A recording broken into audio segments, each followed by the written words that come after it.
At 2:47 in the morning, a Navy SEAL was dying on a gurney, and every doctor in that trauma room had already given up. Blood pressure dropping, oxygen failing. The attending physician stepped back from the table. Then the quiet night shift nurse, the one nobody remembered, the one they sent to fetch coffee and restock supply carts, pushed through the crowd, pulled on gloves, and said two words, "Everyone move." Nobody moved. So she said it again, louder. And something in her voice made every person in that room obey. What happened next destroyed careers, exposed years of corruption, and forced an entire hospital to its knees. Before we get into this story, if you've never been here before, hit that subscribe button right now because this channel is where the stories nobody wants you to hear finally get told. Every single week, we bring you moments like this one, raw, unbelievable, and completely real in every way that matters. Hit the like button if you're already hooked, and drop a comment below telling me what city and country you're watching from.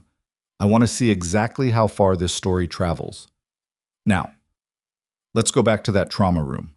The night always felt longer in the basement. That was where the supply room lived, wedged between the boiler corridor and a hallway that nobody used after 10 p.m. And that was where Emily Marsh spent the first 40 minutes of her Tuesday night shift, counting gauze rolls and logging expired saline bags into a paper form that the charge nurse had promised would be digitized within the quarter for the past 3 years. She wasn't supposed to be doing inventory. That was a task for the float staff, and Emily was a registered nurse with 8 years of ER experience and a credential sheet thick enough to use as a doorstop.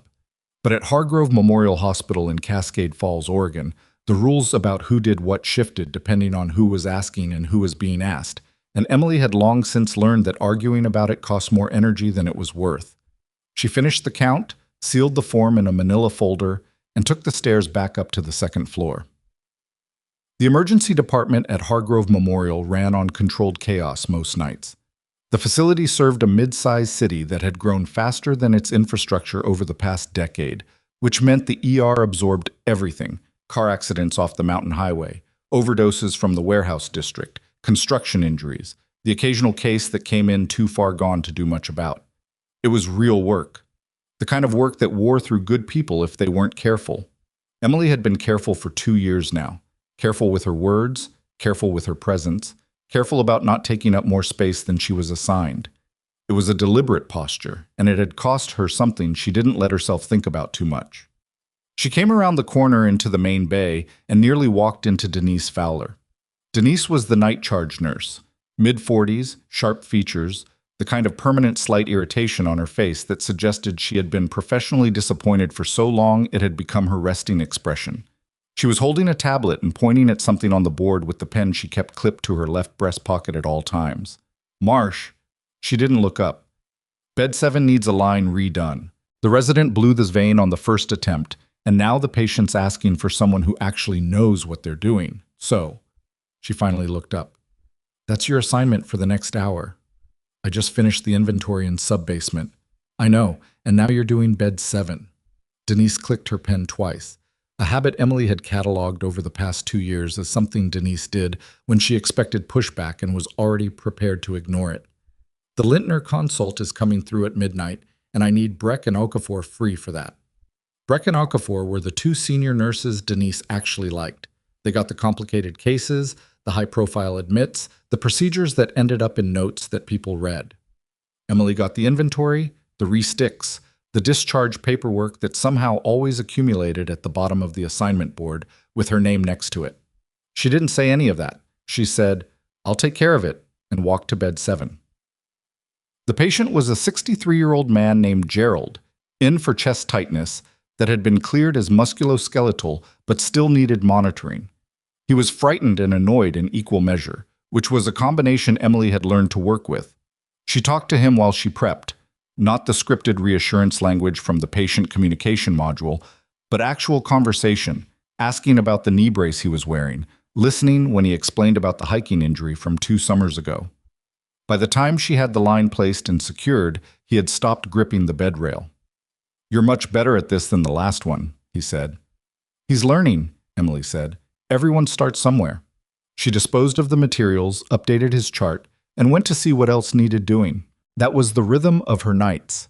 task to task, invisible, competent, unacknowledged. It was the arrangement she had made with herself when she took the job at Hargrove Memorial, and she had been holding up her end of it. What she hadn't counted on was how much she would miss the other version of herself. That version had a name that people said differently. Major Marsh.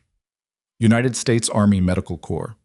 Forward Surgical Team, 2 deployments, the second one stretching 14 months across terrain that the maps didn't show well and the briefings never quite prepared you for.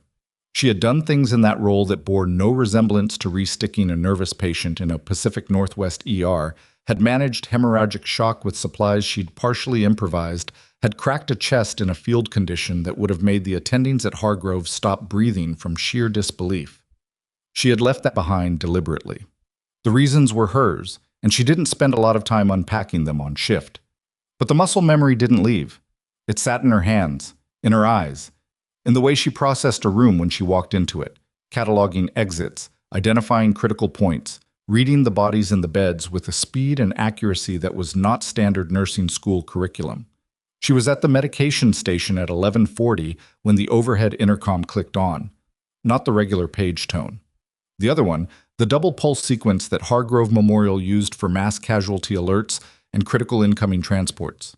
Emily hadn't heard it in 2 years at this facility, but she recognized it the same way she recognized the sound of incoming rotors, with her whole body, before her brain had time to interpret. The charge desk erupted.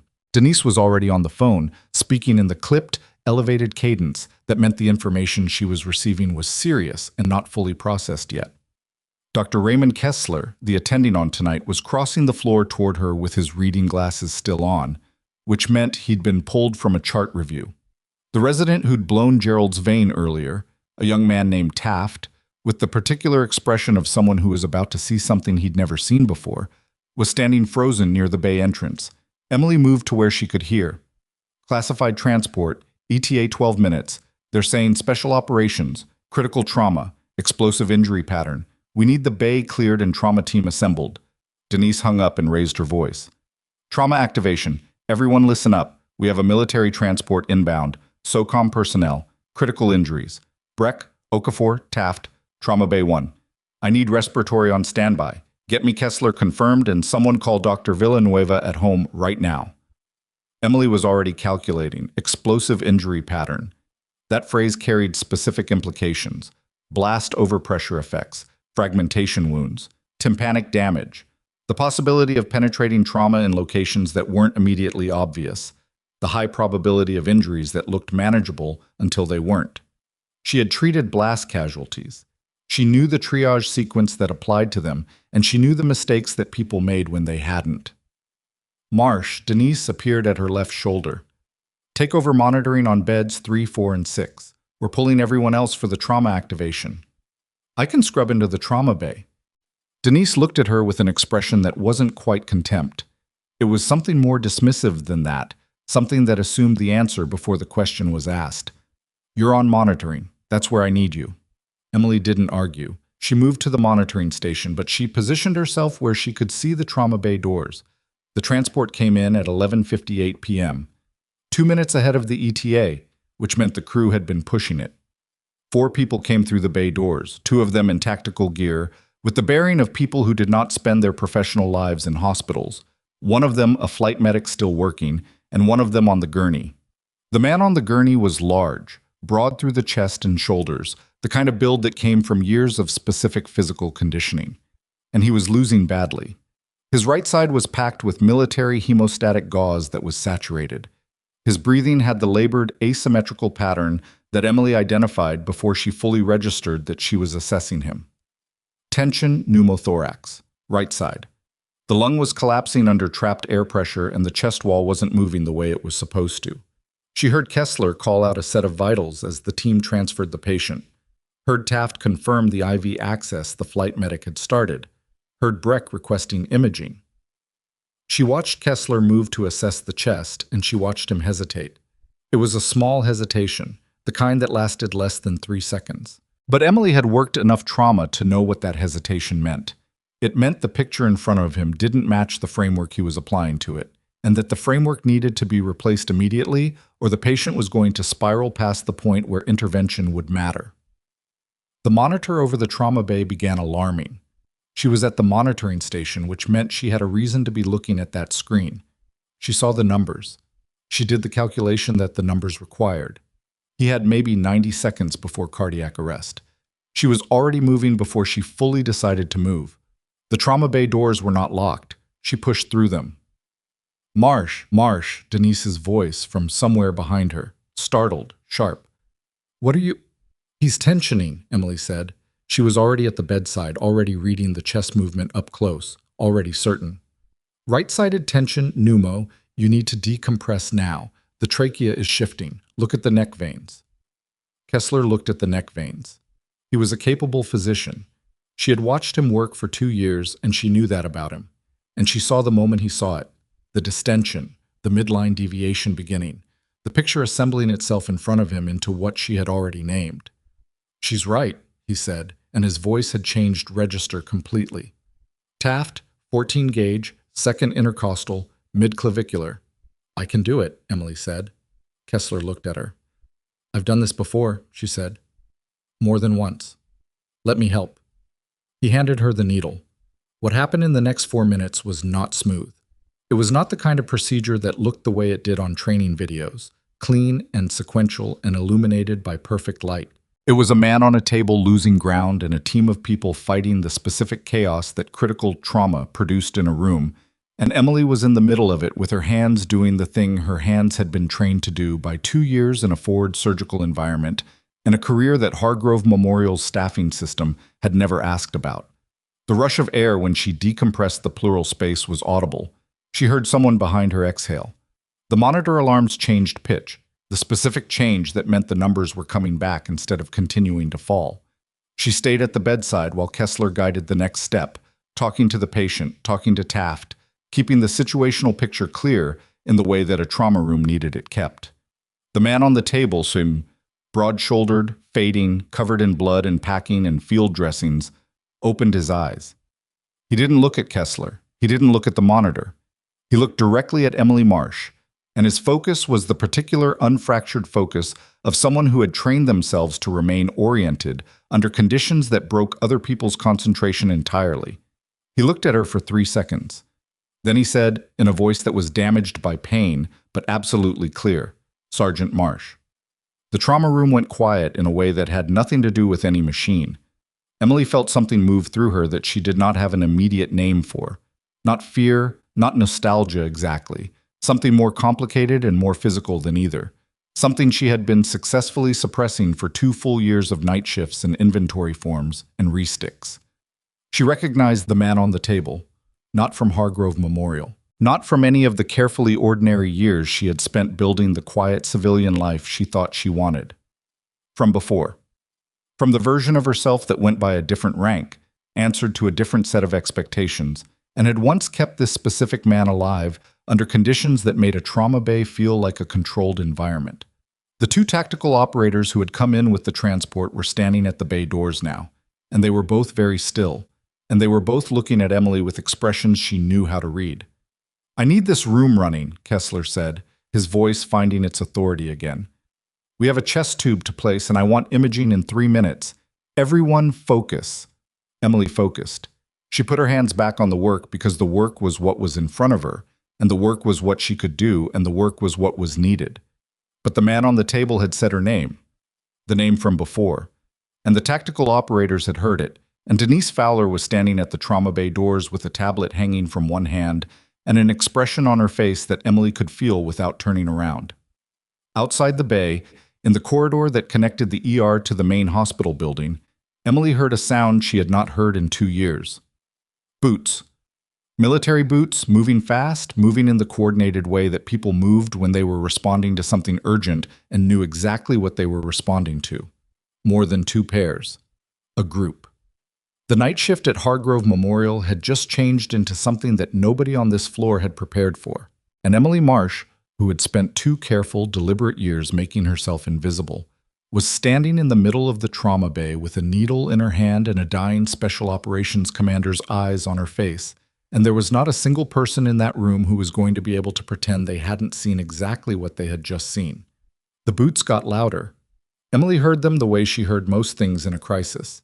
Not as a distraction, but as data, filed and indexed while her hands stayed on the immediate problem in front of her.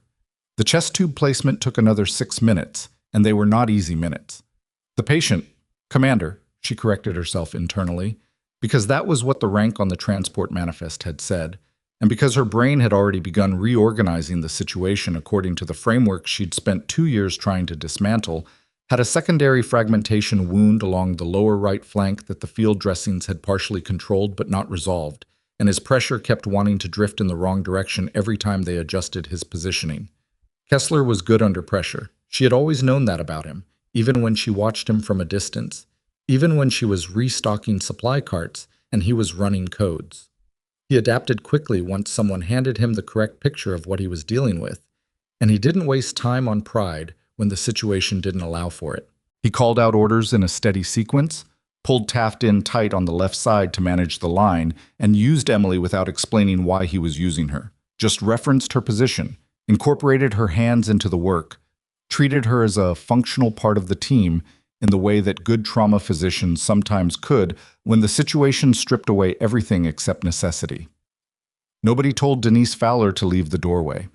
She left anyway, at some point between the chest tube placement and the third set of vitals. Emily didn't register her departure consciously, but she noticed the absence afterward. The doorway empty, the tablet gone, the particular weight of Denise's observation no longer pressing against the back of her neck. The commander's numbers stabilized at 12:17 a.m., not resolved, not safe, not anywhere near it.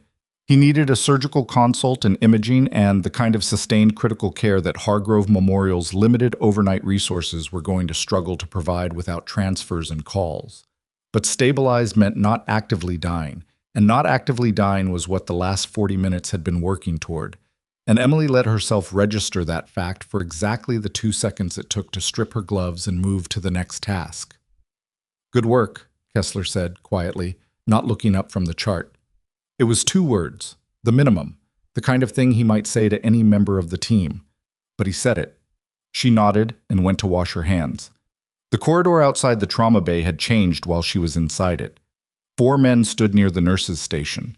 Not patients, not family members, not the kind of civilian presence that the ER absorbed on ordinary nights. 2 of them were in the tactical gear she'd clocked coming through the doors with the transport, and 2 were in a different configuration. Darker clothing, no obvious insignia, the kind of deliberately unremarkable appearance that was its own indicator, if you knew what you were looking at. All 4 of them had the physical bearing that she associated with a specific occupational category, and all 4 of them were currently looking at her. She had expected this. She had been expecting it since the commander had said her name.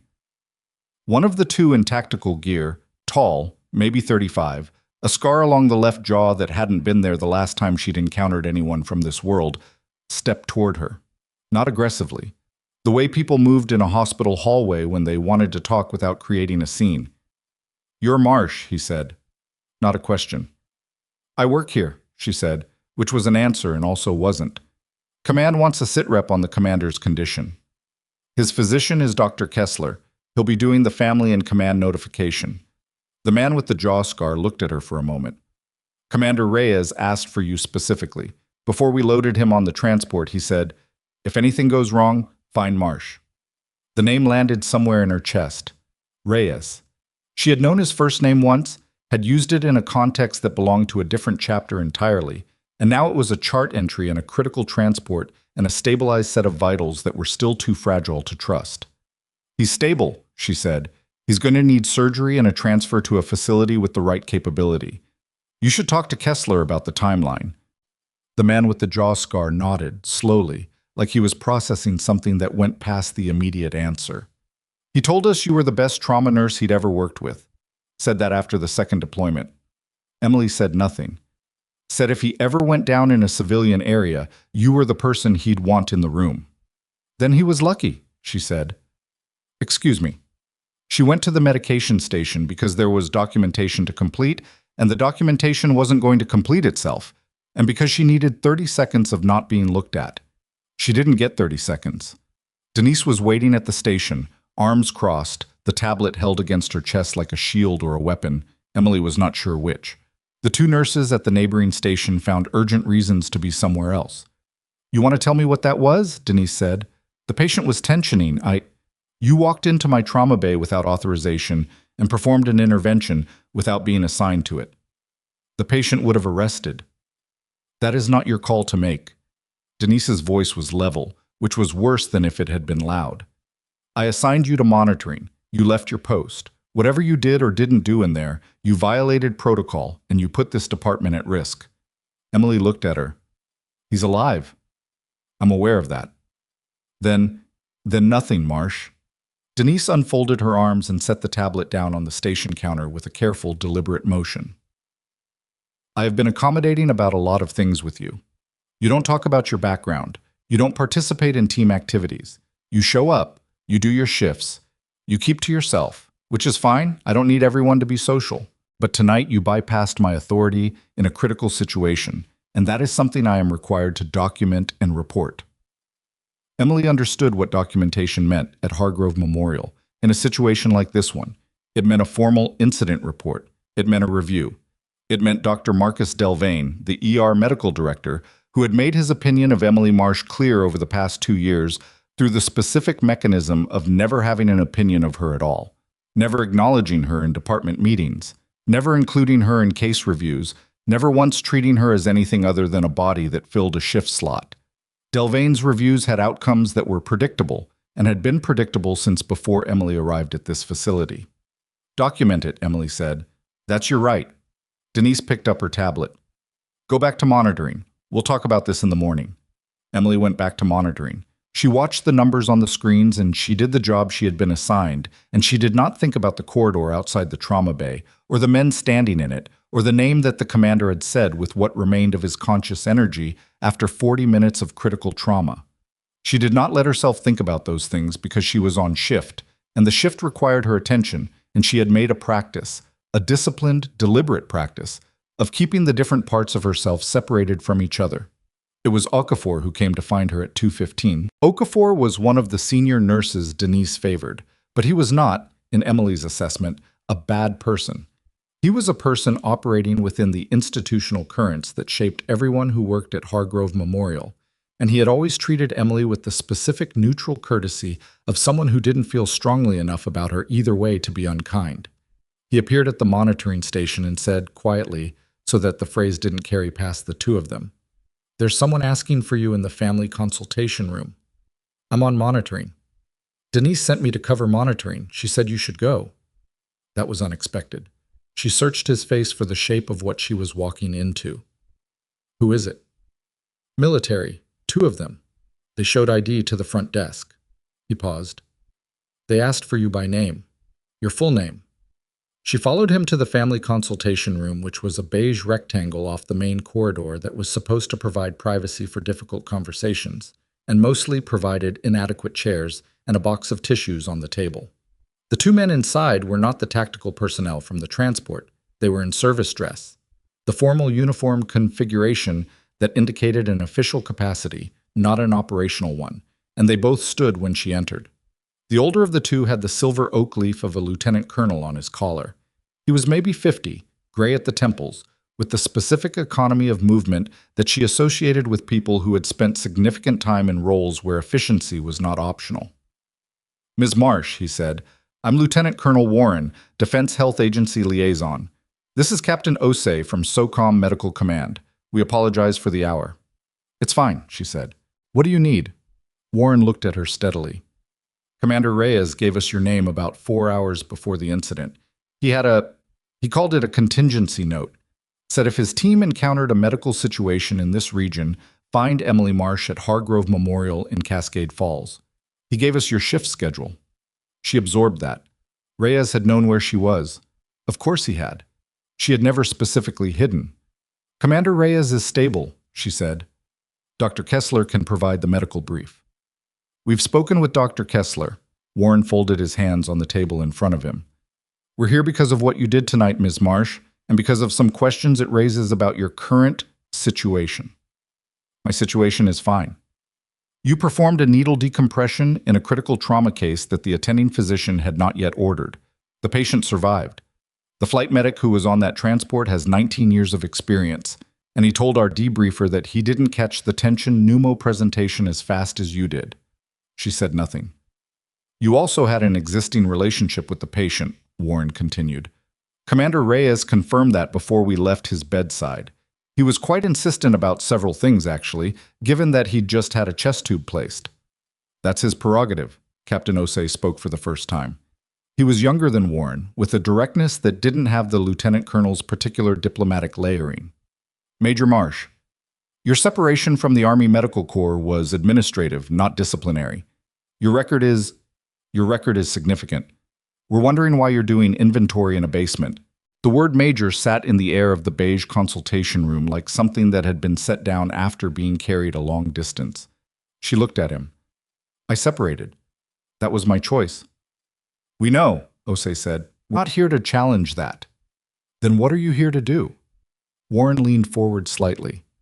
Right now? Make sure Commander Reyes gets the right level of care and that the people responsible for his treatment understand what they're dealing with.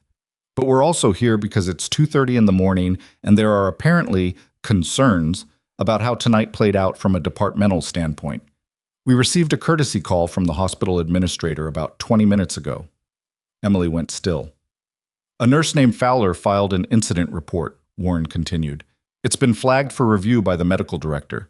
There's language in it about unauthorized intervention and insubordination. He paused. We wanted to make sure you knew that. She knew it the moment Denise had picked up her tablet with that careful, deliberate motion. I appreciate the heads up, she said. Ms. Marsh. Warren's voice shifted by one register. Not softer, exactly. More considered. The commander is going to need ongoing care at a facility with appropriate capability. We're arranging a transfer to Deschutes Valley Military Medical Center within the next 6 hours. We'd like someone familiar with his case to... I work here, she said. Whatever gets arranged, it should go through Dr. Kessler. Warren and Osei exchanged a look that she parsed without difficulty. Understood, Warren said. We'll be in the building for the duration of the transfer. She went back to the floor. The rest of the shift had the particular quality of a landscape that looked the same, but had been subtly rearranged. The same nurses, the same stations, the same overhead lighting that hummed at a frequency that was slightly too high, but the arrangement of attention had shifted. People looked at her differently. Not all of them, and not dramatically, but enough. Breck, who had been on the trauma activation, made eye contact with her at the supply station and looked away first, which he had never done before. Two of the overnight residents found reasons to be in her section of the floor that weren't particularly convincing. The men from the military consultation stayed in the building. At 4 a.m., Emily was in the break room with a cup of coffee that she was not going to finish, because Hargrove Memorial's overnight coffee had the quality of something that had been made and then forgotten and then reheated past the point of any reasonable relationship to the original substance when Denise appeared in the doorway. She looked tired. Not the ordinary tired of a long shift, but something that went under it. The transfer is happening at 6, Denise said. Okay. Dr. Delvain is coming in at 5:30. Denise came into the room, which surprised Emily, and leaned against the counter rather than standing in the doorway. He's going to want to talk to you before the military transport leaves. I assumed. Emily.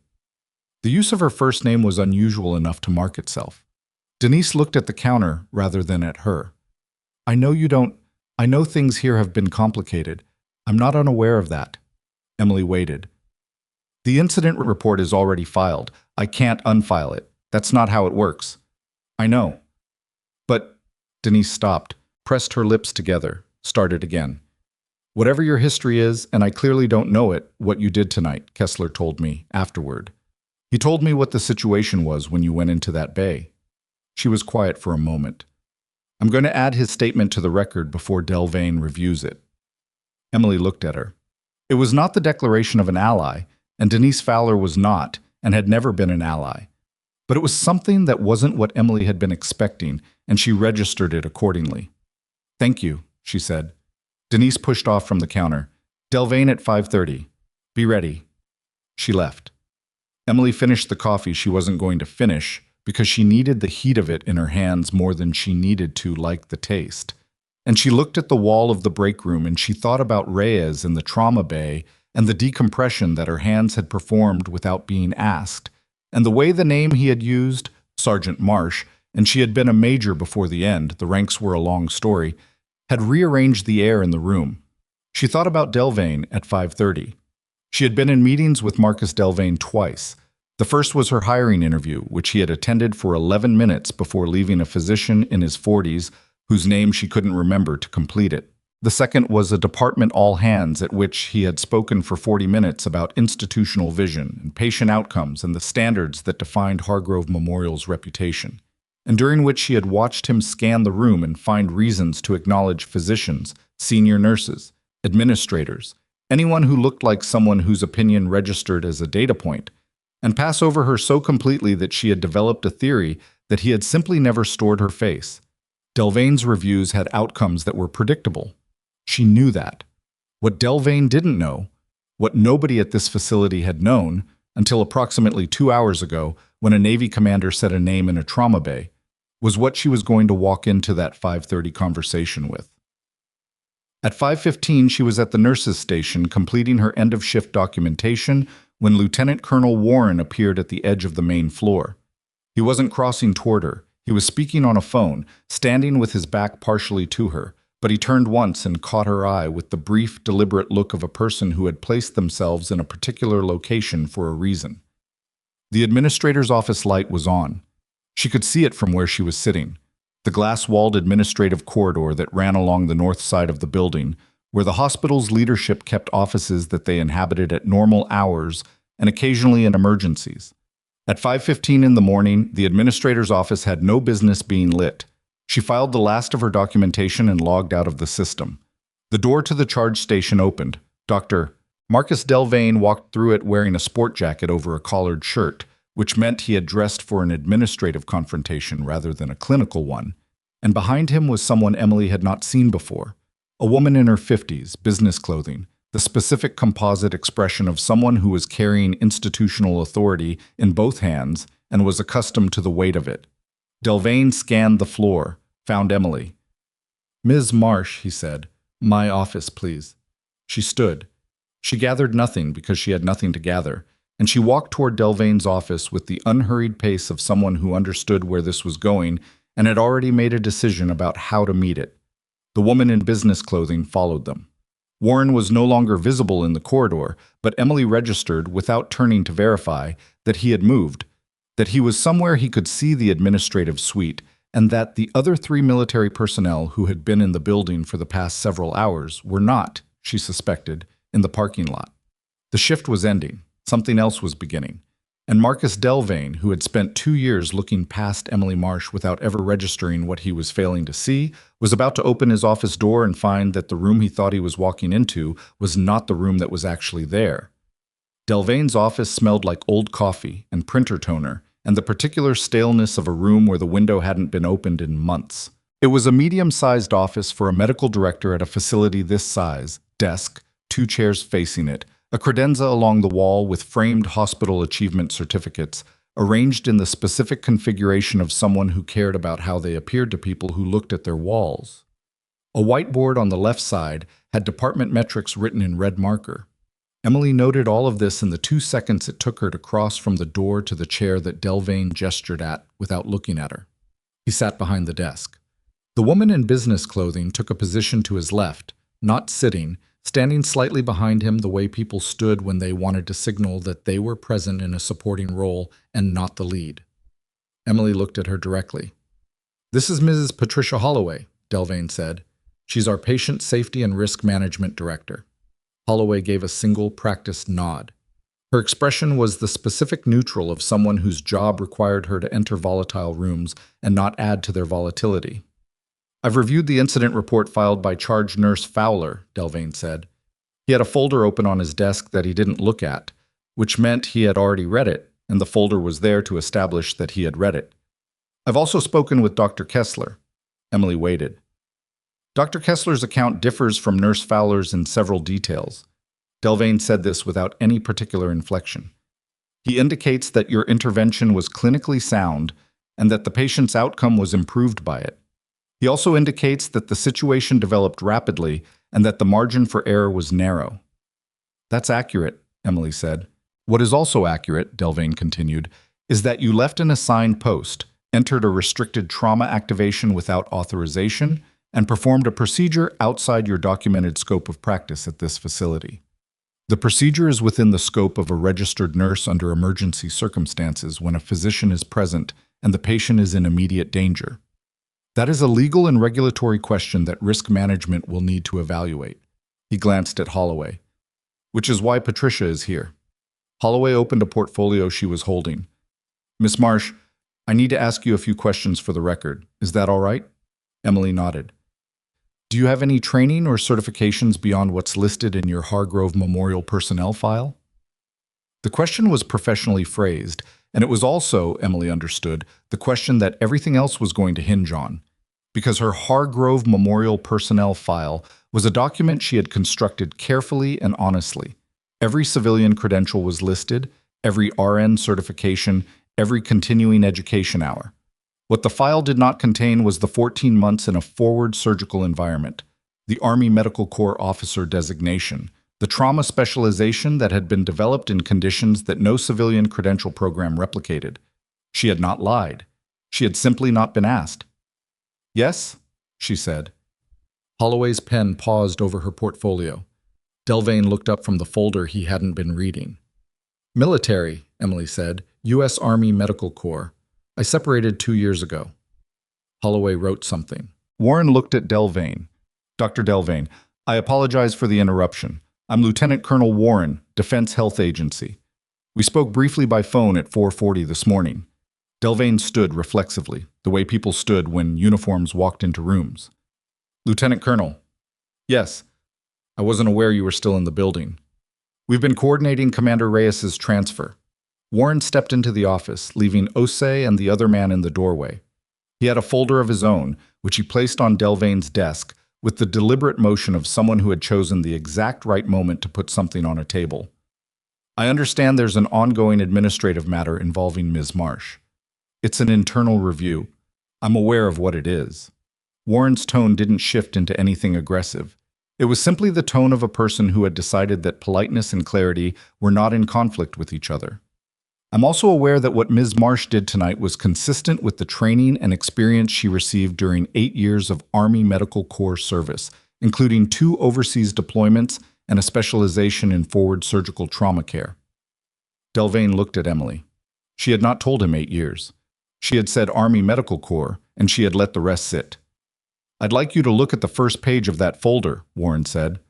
Holloway reached for it before Delvane did, which was either a reflex or a professional habit, and opened it to the first page. Her expression did not change, but her posture did. A small, involuntary reorganization that happened when someone encountered information that reweighted a situation they thought they had already weighed. She turned the folder so Delvane could see it.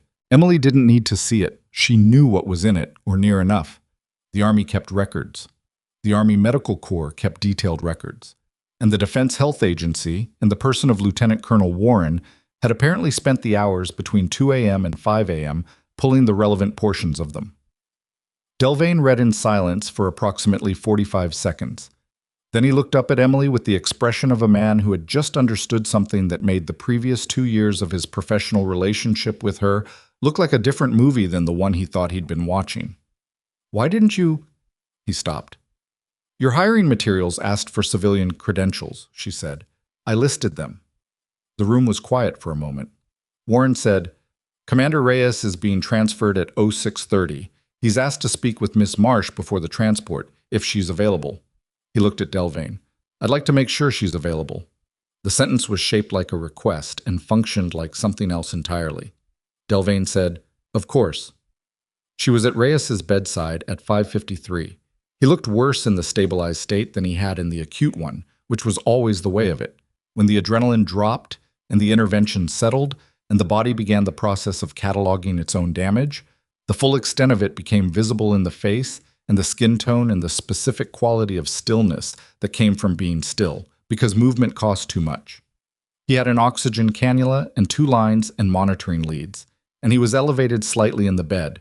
And when Emily came around the curtain, he was already looking at where she would appear, which meant he'd been tracking the sound of her approach. "You look terrible," she said. "Yeah." His voice was rough.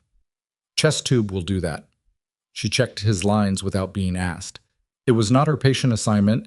It had not been her patient assignment at any point that night by anyone's official designation. But her hands moved to check the security of the IV connection and verify the flow rate because that was what her hands did, and she had stopped fighting it several hours ago. "How's your pain level?" "Managed. They've got me on something." He watched her work. "You're still doing the thing." "What thing?" "The thing where you check everything twice and don't tell people you're checking it." She moved to the other side of the bed. "Transfers at 6:30. "I know." He was quiet for a moment. His right hand was resting on the bed rail, and she noticed a fine tremor in the fingers that he probably wasn't aware of. The body's aftermath, the nervous system recalibrating after the insult it had sustained. "Warren told me about the incident report. It's being reviewed." "Marsh." She looked at him. "I'm going to tell you something, and I need you to let me finish it." His voice was carefully measured, the way it got when he was managing something that required effort. "I put your name in that contingency note because I knew where you were, and I knew if something happened in this region, the right person was already there. I didn't think about what it would mean for you here. I should have. You were planning for a tactical contingency. You weren't planning for hospital politics. Still." He shifted slightly, and the shift cost him something. She saw it pass across his face. "You saved my life tonight. That's not new information. You've done it before, but it matters. You would have been fine. I would have been dead, and you know it." He said it without drama. It was simply the clinical assessment, and they both knew how to speak clinical assessment without decoration. The attending was going to miss it. He would have caught it. Maybe. But the window was closing. His eyes were steady on her face. "Why are you still here? At this place? Doing what they have you doing?" The question was the one she hadn't answered for anyone, including herself, in 2 years, and she didn't fully answer it now. "I wanted something different." And it's more complicated than I thought it would be." He made a sound that was not quite a laugh, but was adjacent to one. "Yeah, it usually is."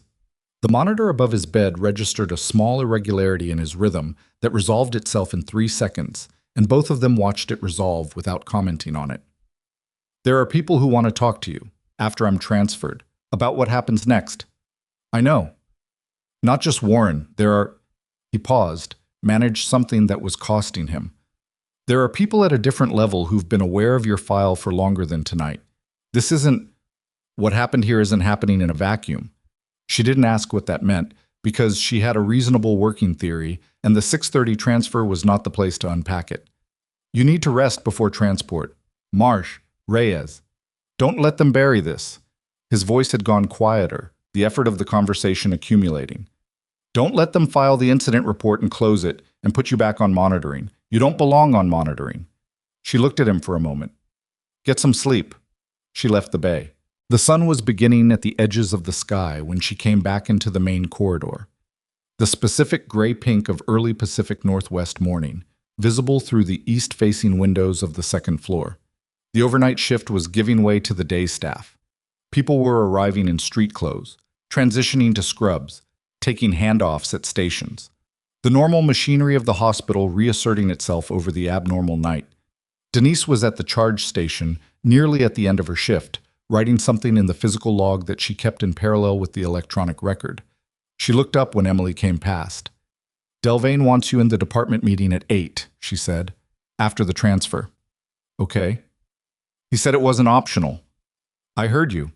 She went to the locker room, changed out of her scrubs, sat on the bench in front of her locker, and let herself be tired for the 12 minutes she had before she needed to be back on the floor for the transfer coordination. The tiredness was real and specific. The physical cost of a night shift that had contained about 6 times the density of a normal one, plus the particular exhaustion of having spent several hours managing herself as carefully as she had managed anything else. Her hands were steady. They were always steady when the work needed them to be and shook afterward, and right now they were slightly cold and entirely calm, and she sat with them in her lap and breathed. She thought about the folder Warren had put on Delvane's desk. She thought about Delvane's face when he read it. She thought about the meeting at 8 o'clock. and about Reyes telling her there were people at a different level who had been aware of her file for longer than tonight. At 6:20, she went back to the floor. The transfer coordination for a critical military patient was not a casual process. There were forms and verification sequences and chain of custody protocols for the medical record, and Kessler was running all of it with the organized intensity of a physician who wanted it done correctly and documented completely. Emily stayed available on the periphery, answering questions when asked, checking connections when she passed the bay. At 6:27, 3 minutes before the transport team was due to move Reyes, Dr. Marcus Delvain reappeared on the floor. He was not alone. Behind him was Holloway, which was expected. Behind Holloway was a man Emily had not seen before. Civilian clothes, a specific quality of stillness, a visitor badge that he was wearing with the slight awkwardness of someone for whom visitor badges were not a customary accessory. Behind that man was a woman in an army service dress, full uniform, the silver oak leaves of a major on her collar that matched what Emily's own collar had carried once. Emily registered all of this from the nurses' station where she was completing paperwork, and she stayed at the nurses' station and completed her paperwork because she had learned early and well that the steadiest position in a rapidly developing situation was usually the one you were already in. Delvain walked directly to her. "Ms. Marsh." His voice had changed from the 5:30 meeting. Not softer exactly, but recalibrated. The tone of a man who had spent 2 hours revising his working model of a situation and had not finished the revision. "I'd like you to come with us. The transfer is in 3 minutes. We know. This will take less than that." He glanced at the two people behind Holloway. "There are some individuals who wanted to make a brief introduction before Commander Reyes is moved." She capped her pen, followed him. The man with the visitor badge spoke first. He introduced himself with a name she filed and a title that placed him inside a part of the Defense Health Agency that was not the same part Lieutenant Colonel Warren represented, a different branch, a different functional scope. The woman in Army service dress introduced herself as Major Adrienne Sorrell, AMEDD. Army Medical Department, the branch Emily had left. "Major Sorrell is here in an official capacity," the man with the visitor badge said. "We've been in contact with SOCOM Medical Command since approximately 3:30 this morning." Emily looked at Sorrell. "What kind of official capacity?" Sorrell had the composure of someone who had prepared for this conversation and wasn't going to waste it. "We've been conducting a review of personnel separations from AMED trauma specializations over the past 4 years. It's a retention and utilization study. There are too many people with your skill profile leaving military service and not being effectively transitioned into roles where the capability is being used." "I'm an ER nurse," Emily said. "You were night shift inventory," Sorrell said. Not unkindly, factually. "And last night you performed a needle decompression that a flight medic with 19 years of experience missed on a patient who is alive because of it. A lot of nurses could have—" "Emily." Sorrell used her first name with the directness of someone who had decided formality was taking too long. "Your record is not a lot of nurses' records. We know what you did in theater. We have the after-action documentation, the commendations, the incident reports from 2 deployments.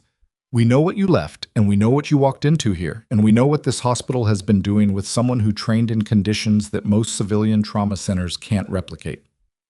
Delvain, standing 4 feet away, was very quiet. The transport team appeared at the end of the corridor with the gurney configured for the transfer, and Kessler was with them, and the clock was at 6:29. Sorrell reached into the portfolio she was carrying and produced a single sheet of paper. She held it out. Emily took it. It was a letter, formal military letterhead, brief. She read the first 2 paragraphs and understood the shape of it before she reached the third. It was not an order. She was a civilian, and orders were not the mechanism that applied. It was a formal inquiry, a documented request. The language was specific, and it referenced her AMED service record and her current demonstrated clinical performance. And it asked, in the measured prose that institutional documents use to ask things that mattered, whether she would be willing to meet with a joint military-civilian medical task force that was evaluating the integration of military-trained medical personnel into civilian trauma systems. Not a recall. Not a reinstatement, an acknowledgement that what she had brought into that trauma bay at midnight had not come from nowhere, had not been luck, had not been the improvisation of a capable nurse who happened to have some extra training. It was the product of years of systematic development in the service of something larger than this building, and someone in a position to say so had put that in writing and handed it to her in a corridor of a hospital that had spent 2 years asking her to do inventory. She lowered the letter. Delvain was looking at her with the expression of a man who had just finished revising his working model and did not love what the revision revealed about the original model. The transport team moved into the bay. "We'll need your answer before we leave Cascade Falls," the man with the visitor badge said. "That's not a pressure tactic. We just have a scheduled debrief at Deschutes Valley, and Major Sorrell needs to be on that call." Emily folded the letter once and held it. She looked at Delvain, who was holding the expression of a man standing inside the consequence of a long oversight and had not yet decided what to do with it. She looked at the bay, where the transport team was beginning the process of moving Reyes. She looked at the letter in her hand, at the letterhead, at the specific weight of an institution acknowledging in formal language that it had a record of her, had always had a record of her, had just been waiting for the moment when the record and the present reality occupied the same room at the same time. She was about to say something when the door to the administrative suite at the end of the corridor opened, and Dr. Marcus Delvain's assistant appeared in the doorway with the particular expression of someone carrying information that was urgent and unwelcome. "Dr. Delvain," the assistant's voice was carefully controlled. "There's a call for you from the hospital board. They said it can't wait." Delvain looked at him, then back at Emily, then at the man with the visitor badge. He said, "Patricia," and Holloway moved toward him immediately, and the two of them walked toward the administrative suite, together with a pace that was not quite hurrying, but was not unhurried either. Emily watched them go. She looked at Major Sorrell. "What did you send to the board?" she asked. Sorrell met her eyes. "We didn't send anything to the board, Emily." She believed her, which meant something else had reached the board, from a different direction, through a channel that had been operating while she was sitting in the break room with bad coffee watching the sky change color at the windows. Reyes's gurney came through the bay doors.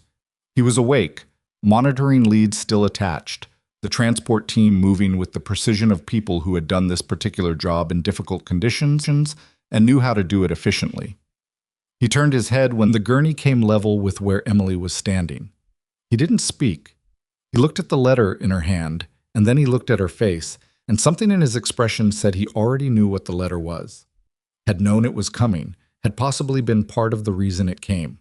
The transport team kept moving. She stood in the corridor with a folded letter and a question she hadn't answered, and the sound of Delvain's office door closing down the hall, and the growing certainty that the board call, whatever it contained, whoever had placed it, was not the end of what was arriving at Hargrove Memorial this morning.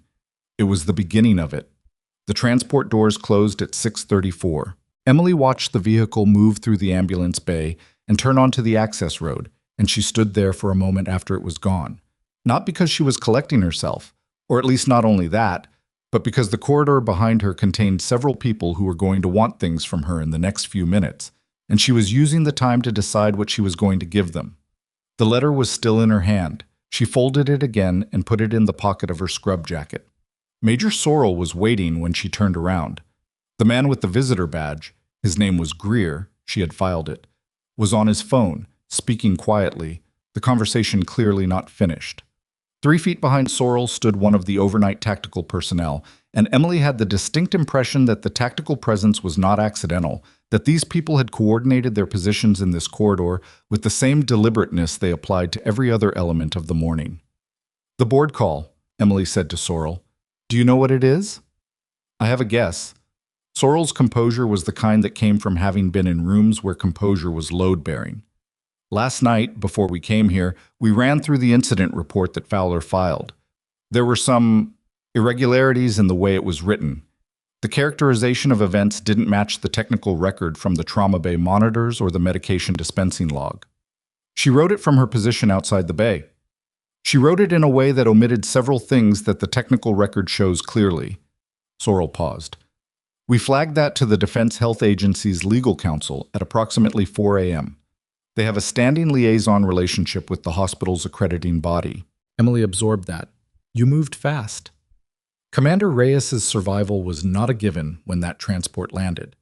If he had died and someone had tried to pin the failure on the person who actually kept him alive, that would not have been something we were willing to let stand without a record. Sorrell said it flatly, not with anger, with the tone of someone describing a policy rather than an emotion. We started building the record at 3:30. Greer ended his call. The board has the DHA's communication. They also have the flight medic's debrief. He submitted it voluntarily to the hospital's safety office at 0500. He was very specific about what he observed when Ms. Marsh entered the trauma bay. Emily thought about the flight medic, the 19 years of experience Sorrell had referenced, the assessment he had given the debriefer. He had watched her work. He had been in that bay, managing his own piece of the critical situation, and he had watched her and formed an opinion, and then he had gone and put it in writing before the sun came up. She hadn't asked him to. He had done it because it was the correct thing to do, and some people, when you gave them a moment of clarity in the middle of a chaotic night, acted on it. I need to know what the board call means for the review, she said. That's what we're about to find out, Greer said. Delvane's been in there for 8 minutes. They waited in the corridor. It was not comfortable waiting. The day shift was arriving in volume now, people moving past them with the purposeful morning energy of staff who hadn't been up since midnight, and the four of them stood near the window like a small weather system that the incoming staff instinctively navigated around without quite understanding why.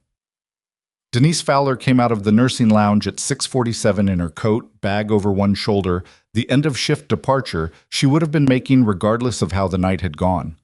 She stopped when she saw Emily, looked at Sorrell's uniform, looked at Greer's visitor badge. Her expression did not collapse into anything obvious, but it reorganized, and the reorganization was not subtle to someone who had been watching Denise Fowler's face across a nurse's station for 2 years. She didn't say anything. She walked to the elevator and got in, and the doors closed. Emily watched the elevator indicator move to the ground floor. At 6:53, Delvane's assistant appeared in the administrative corridor doorway again and said that Dr. Delvane was asking for Ms. Marsh. Greer moved to come with her, and Delvane's assistant looked at him with polite uncertainty, and Sorrell said, "I'll accompany Ms. Marsh," in a tone that resolved the uncertainty cleanly. Delvane's office had more people in it than it had at 5:30. Holloway was there, standing this time near the window rather than behind Delvane, which was a positional change that registered. A man Emily didn't recognize was sitting in the chair she had occupied at 5:30, mid-50s, reading glasses. The particular suit configuration of someone whose professional context was primarily administrative rather than clinical.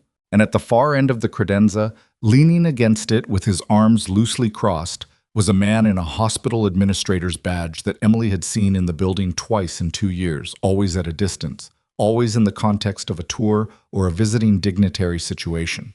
Hargrove Memorial's chief executive officer, Howard Beaumont. Beaumont was taller than he appeared from a distance, with the kind of careful grooming that indicated someone had thought about their appearance that morning before everything became complicated. He looked at Emily when she entered with the focused assessment of a person who had been handed a file and was now measuring the file against the physical reality. Delvane stood behind his desk. He looked like he had not sat down since the board call ended. "Ms. Marsh," Beaumont said. He had taken the room's gravity from Delvane simply by being in it. "I'm Howard Beaumont. I apologize. We haven't been properly introduced." "No," Emily agreed. The man in reading glasses was the hospital board's legal counsel, introduced as Rutherford. He had a laptop open and was not pretending that he was doing anything other than taking notes. Beaumont looked at Sorrell. "Major." Sorrell nodded. A minimal exchange that nevertheless communicated that these two had already spoken, probably during the board call, probably in more detail than anyone in this room yet knew. "I'm going to be direct," Beaumont said, which was the kind of thing people said when they were about to be at least partially direct. The board received communication from the Defense Health Agency this morning that included documentation of Ms. Marsh's military service record, a copy of Commander Rhea's contingency note naming her as a preferred medical contact, and the flight medic's submitted debrief. They also received a summary of last night's clinical events that was, let's say it was more complete than the incident report filed by Charge Nurse Fowler. Delvane was looking at his desk. "The board has asked me to convene an internal review," Beaumont continued, "separate from the patient safety process that was underway. The scope of that review is broader." He paused. "It includes a look at Ms. Marsh's treatment during her tenure at this facility." Emily said nothing. "Marcus." Beaumont said, and the use of this first name was not warm. It was the register people used when the formality of a last name would have been a pretense that the situation couldn't sustain. I need you to walk me through how this assignment structure worked. Night shift, inventory. What was the rationale? Delvain looked up. The assignment structure was managed by the charge nurse. Department heads don't typically... You're the department head, Beaumont said. When you reviewed Ms. Marsh's annual performance evaluations, and I have them here, I looked at them this morning, there's nothing in them that would have indicated a candidate for an administrative role she clearly never should have been doing, so I need to understand what happened. Her evaluations were prepared by Denise Fowler, Holloway said from the window. Her voice had the particular quality of someone who was removing themselves from a position they no longer found defensible. Who also filed the incident report. That's a documentation issue we need to examine. Delvain looked at Holloway with an expression that contained the specific discomfort of a man watching his institutional cover dissolve in real time. I wasn't aware, he said. I reviewed the evaluations and I signed off.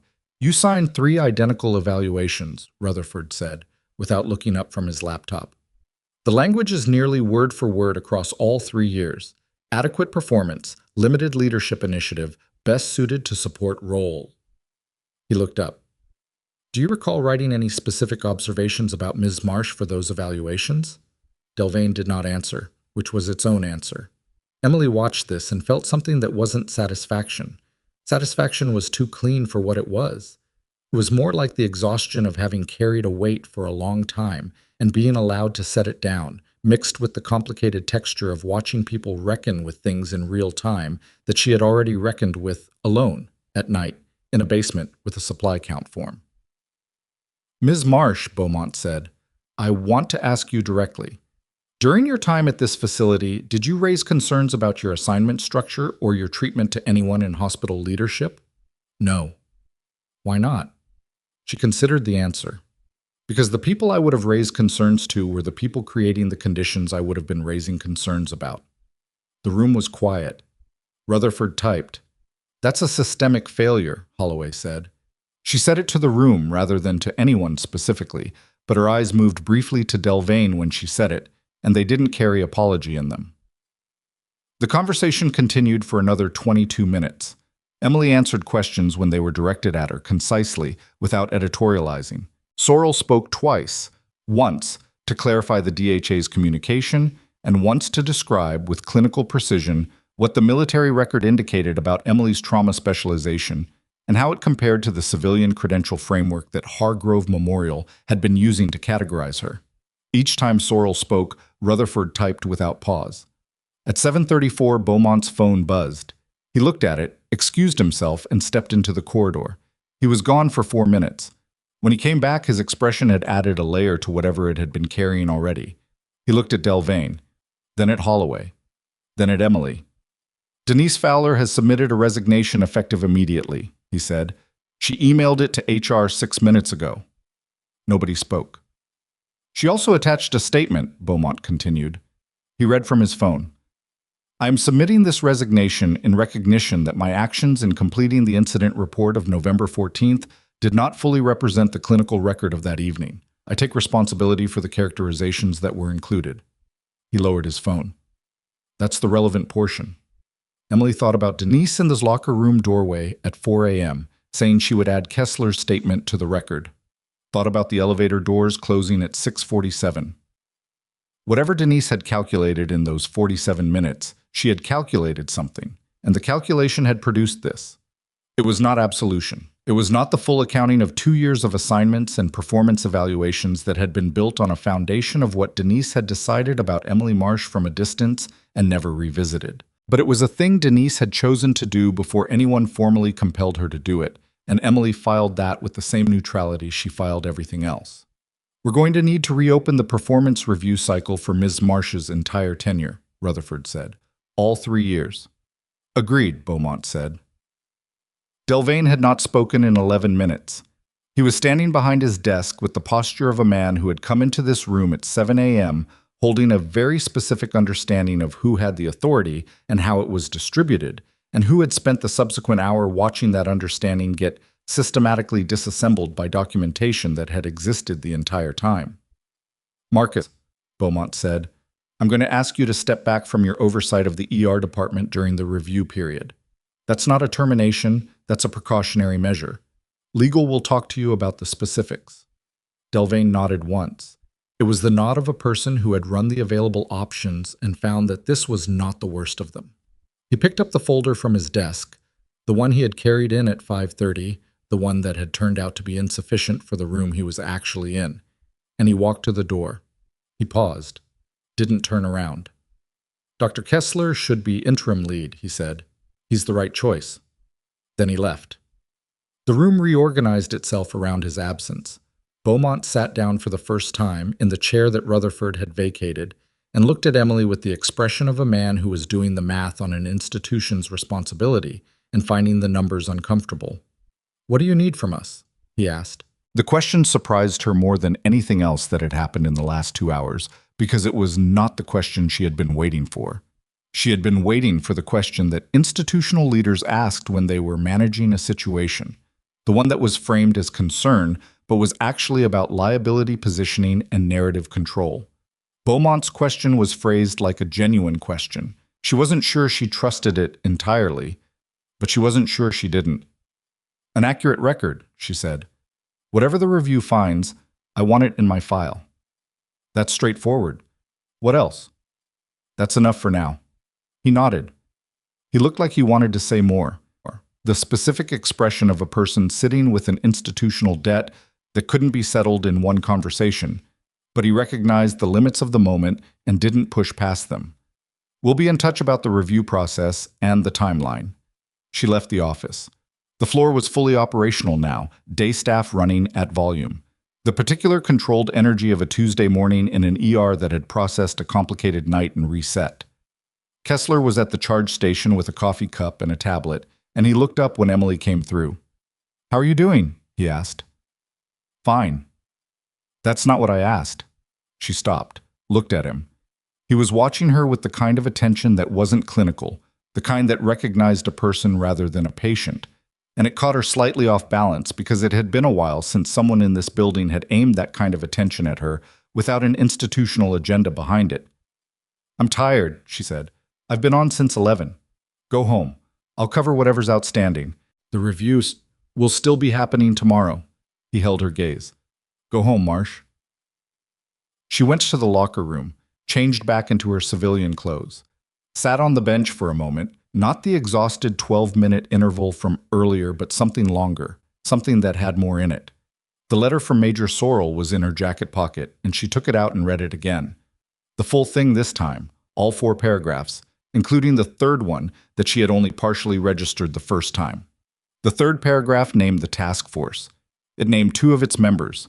It described the scope as including not just placement coordination, but the development of a formal hybrid credential framework, a pathway that would allow military-trained medical personnel to enter civilian trauma systems with documentation that matched the actual capability, not the civilian approximation of it.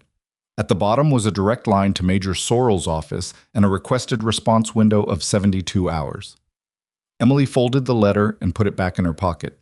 She drove home through the early morning traffic of a city that was waking up and didn't know what had happened the night before. Her apartment was a 15-minute drive from the hospital, a 2-bedroom on the 3rd floor of a building she had chosen because it was quiet and close to work, and the lease terms were flexible. She had not done much with the 2nd bedroom. It contained a box of things from her previous life that she had carried from base to base and finally from the last duty station to Oregon, and she had not opened it in 2 years. She made coffee. Real coffee, not hospital coffee. Stood at the kitchen window while it brewed and watched the street. Her phone buzzed at 8:40 with a text from a number she didn't recognize that turned out. Reading the message, to be Captain Osei. Flight medic is SSGT Daniels, Bragg-based. He asked us to give you his contact. His words, tell her she was the clearest person in that room. She read it twice, set the phone down. She thought about the 2nd bedroom, about the box she hadn't opened, about the specific texture of the night she'd left the Army. Not a dramatic night, nothing like what had happened in the last 12 hours.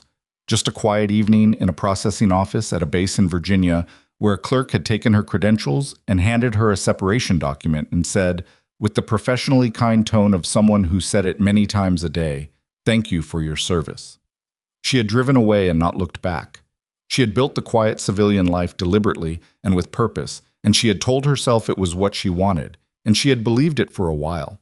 And then she had stopped entirely believing it and started simply maintaining it, and the maintenance had become its own discipline, the same way all the other disciplines in her life had become part of the structure that held her upright.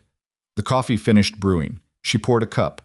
She thought about what Reyes had said, "Don't let them bury this," and about what Sorrell's letter was asking, which was not a return and not a reversal, but something different, something that didn't have an exact name in the categories she had been working with. She was still at the kitchen window when her phone rang. Not a text, an actual call. The number was the Hargrove Memorial main line, which was unusual enough that she answered.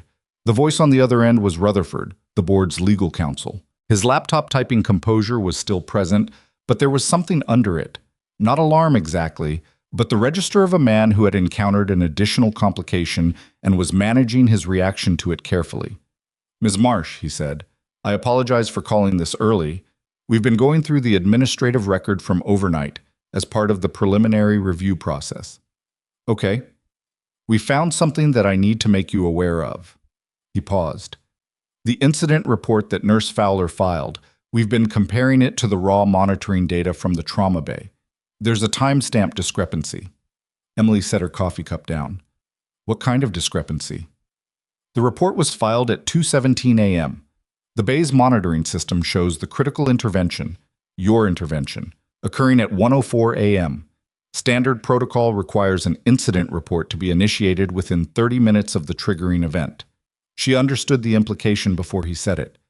"The report was filed 73 minutes after the window," Rutherford said, "which means Nurse Fowler had over an hour before she filed it, during which time she would have had access to the monitoring data, the medication logs, the room's audio recording system, which we run under our patient safety protocol." "She knew what the record showed," Emily said. "She knew what the record showed," Rutherford confirmed. "And the report she filed anyway omitted the information that would have—" He stopped. Revised. "The board's position is that this moves the incident report from the category of incomplete documentation to the category of a deliberate misrepresentation of a clinical event." The kitchen was very quiet. "That's a different category," Emily said. "Yes." Rutherford's voice had taken on the specific gravity of a lawyer describing a situation he had assessed fully and was now required to communicate honestly. "It's a category that involves the nursing board and potentially the state medical examiner's office, given that a critical patient was involved. Our legal obligation to report changes when the documentation issue is deliberate rather than inadvertent." Emily stood at the kitchen window with the call on her phone and the letter in her pocket and the coffee going cold on the counter. "There's one more thing," Rutherford said. "Dr. Delvane's personnel file. We've been going through it as part of the review scope. There are 3 prior incident reports from this department over the past 4 years that involve nursing staff who raised concerns about assignment practices and were subsequently given adverse performance documentation. All 3 were managed by Nurse Fowler. All 3 nurses no longer work at this facility." She had not known that. She had known her own situation, and she had suspected that her situation was not unique, but she had not known the number or the pattern. "We're going to need to contact those former employees," Rutherford said, "as part of the review." "Do they know that yet?" "We're making calls this morning." She thought about 3 people she had never met, who had encountered the same structure she had encountered, who had not had a night shift commander say a name that changed the weight distribution of the room, who had simply been worn down and filed out. "Ms. Marsh, I want to make sure you have appropriate legal representation before the formal review process begins," Rutherford said. "The hospital will provide a liaison, but given the scope of what we're finding, you may want independent counsel." "I'll consider it." "The review convenes Thursday," he said. "Boardroom, 8 a.m. Your presence is requested." She ended the call. Stood at the window. The street below was fully in the morning now. Ordinary Tuesday morning, people going places. A delivery truck blocking the left lane. A woman walking a dog that was resisting the direction the walk was supposed to go. The ordinary texture of a city that had not been in that trauma bay last night and had no idea that something had shifted in a building on the east side of town. Shifted not just for Emily Marsh, but for the 3 nurses whose files were being pulled this morning and the department that had been operating under a weight that most of it hadn't fully named. She took the letter out of her pocket again. 72 hours for a response. Thursday was 38 hours away. She had not decided anything yet. She was aware that she had not decided anything yet, and that the undecided state was its own kind of decision, held in reserve until the information was complete enough to act on. That was how she had made decisions in the field, and it was, she recognized, how she still made them. Not from impulse, not from the pressure of the moment, but from the accumulated picture. The picture was not complete yet. Thursday would add to it. She put the letter on the kitchen table and went to find her phone charger, because it was at 12% and she was going to need it, and because practical things required attention regardless of what else was in motion. She was plugging in the charger when she heard the notification sound. She looked at the screen. It was an email, not a text. Sent to her personal address. The sender was an address she didn't recognize, a string of letters and numbers that didn't resolve to any institution or name she could identify. The subject line was 3 words, "We need to talk." The body of the email was 1 sentence. "There are things about Commander Reyes's transfer tonight that you weren't told, and they involve the reason he had your name in a contingency note before any of this happened." She read the email 3 times. Not because the words were ambiguous, they were not, but because she had learned, over years of working in environments where information was used as leverage, that the first reading told you what something said, and the subsequent readings told you what it was trying to do. The email was trying to pull her toward a response. It wanted a reply, or a call, or a question, some form of engagement that would put her inside the conversation before she understood who was running it. She did not reply. She set the phone face down on the kitchen table and drank the cold coffee because she needed the caffeine more than she needed the temperature to be right, and she thought about the sentence. "There are things about Commander Reyes's transfer tonight that you weren't told, and they involve the reason he had your name in a contingency note before any of this happened." The contingency note had been explained to her. Reyes had known where she was, had documented her as a preferred medical contact for the region, had said, if anything goes wrong, find Marsh. Warren had presented it as the action of a thorough operator planning for contingencies. Reyes himself had said, when she pushed, that there were people at a different level who had been aware of her file for longer than tonight. She had filed that and not pulled it back out yet. She pulled it back out now. The email was either a manipulation, someone trying to introduce doubt into a situation that was already complicated, using half information as bait, or it was a legitimate disclosure from someone who had information she needed and couldn't give it through channels. Both categories existed in her experience. The second one was less common, but not rare. She needed to know which one this was before Thursday. She picked up the phone and called Osei's number, because Osei had been the most direct person in the room at every point overnight, and directness had a consistent address. He answered on the second ring. "There's an email," she said, "sent to my personal address. Anonymous sender, 1 sentence, claims there's context about Reyes's contingency note that I wasn't given." Silence for 2 seconds. "Forward it to me. I will know if it's something your command is aware of first." Another pause. "Emily." The first name was deliberate, a shift in register. "Where are you?" "Home." "Stay there. I'll call you back in 15 minutes. He called back in 9. "The email isn't ours," he said, "but we know who sent it. There's someone at Deschutes Valley who was on the transfer coordination overnight, administrative staff, not medical, who apparently has been sitting on something since about 0300 and couldn't figure out the right channel. Warren's already talking to them." "What are they sitting on?" Osei's exhale was brief and controlled. "The contingency note Reyes filed. It wasn't the first one. He filed an earlier version 8 months ago. Different language, same intent. That version went through a different administrative channel, and it included a supplemental memo." "What kind of memo?" "A memo to the DHA's Personnel Utilization Office, flagging your file specifically, arguing that a military-trained trauma specialist of your level being employed in a civilian ER in a support role configuration was a resource allocation failure, and that the situation warranted review." He paused. "He filed it 8 months ago. The DHA's personnel office logged it, categorized it, and didn't act on it." She stood at the kitchen table with the phone against her ear and let that land. Reyes had not simply noted her name as a regional contact. He had formally flagged her situation. Her specific situation? The inventory, the night shifts, the support role categorization, 8 months before that transport landed at Hargrove Memorial. He had put it in writing, sent it through a legitimate channel, and nothing had happened. "Nobody told me," she said. "Nobody told you," Osei confirmed. The memo sat in a utilization office inbox at the DHA. The person who received it left the role 4 months ago. Their replacement found it in a backlog last week and escalated it to Sorrell's task force. He paused again. Which is part of why Sorrell was already prepared when we called her at 3:30 this morning. She had your file on her desk. Emily sat down at the kitchen table. The shape of the night rearranged itself again. Not the clinical sequence, she had that fixed and stable, but the institutional sequence, the chain of paper and inboxes and delayed actions that had put those specific people in that specific corridor at the specific moment when Reyes's gurney came through the trauma bay doors. None of it had been accidental.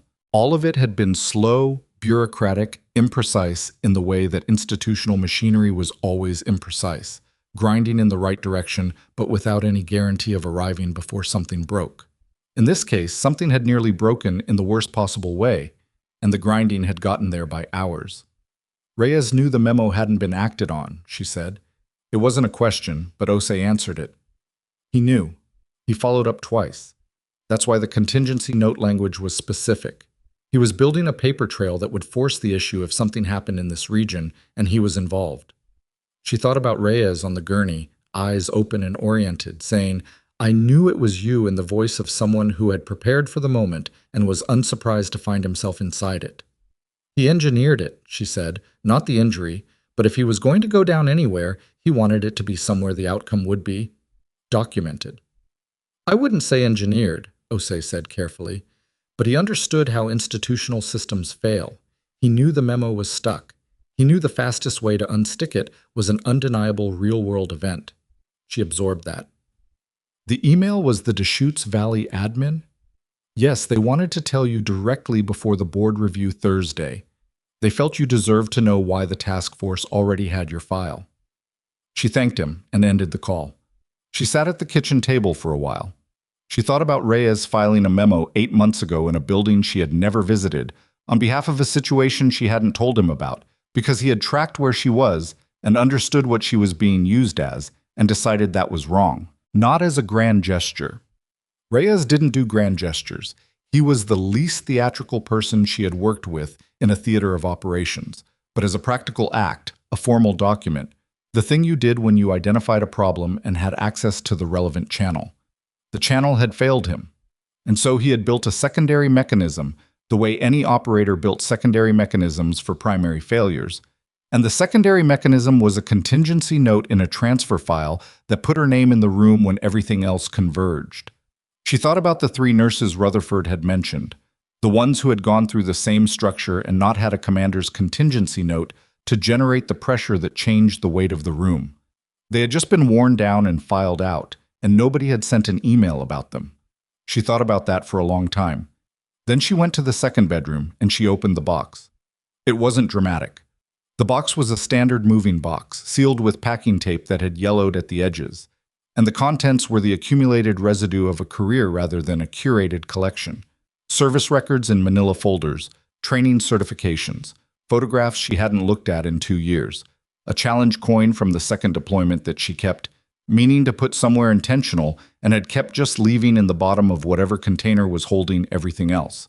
She didn't sort through it. She found what she was looking for near the top, because she had packed with some awareness of what she might eventually need, even when she was telling herself she wouldn't need any of it.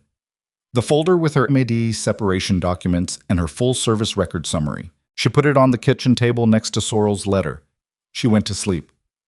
Thursday morning arrived gray and cool, the kind of Pacific Northwest weather that flattened the light and made everything look equally distant. Emily drove to Hargrove Memorial in clothes she had chosen deliberately. Not scrubs, not the assembled from context civilian presentation of someone who was managing down their own visibility, but clean and serious and exactly what she was. The boardroom was on the 4th floor, in the administrative wing she had passed through twice in 2 years and never had any particular reason to enter. It was a larger room than she had expected. A long table, 12 chairs, windows that looked out over the parking structure on the east side of the building. 6 people were already seated when she arrived, and 2 more came in behind her. Beaumont was at the head of the table, Rutherford to his left. 3 board members she hadn't encountered before, introduced in quick succession with names and titles that she stored efficiently. Sorrell was present, in service dress again, seated to the right, and next to her was a man Emily hadn't seen before, older, civilian, the kind of restrained authority that didn't announce itself, who was introduced as the regional director of the DHA's Medical Personnel Office. Kessler was there, which surprised her. He was seated at the far end with the slightly uncertain posture of someone who had been asked to attend something he hadn't been fully briefed on. There was no chair for Delvane. There was no chair for a second representative from Nursing Administration, which was where Denise would have sat. Beaumont called the session to order without preamble, which she appreciated. The first 40 minutes were documentation.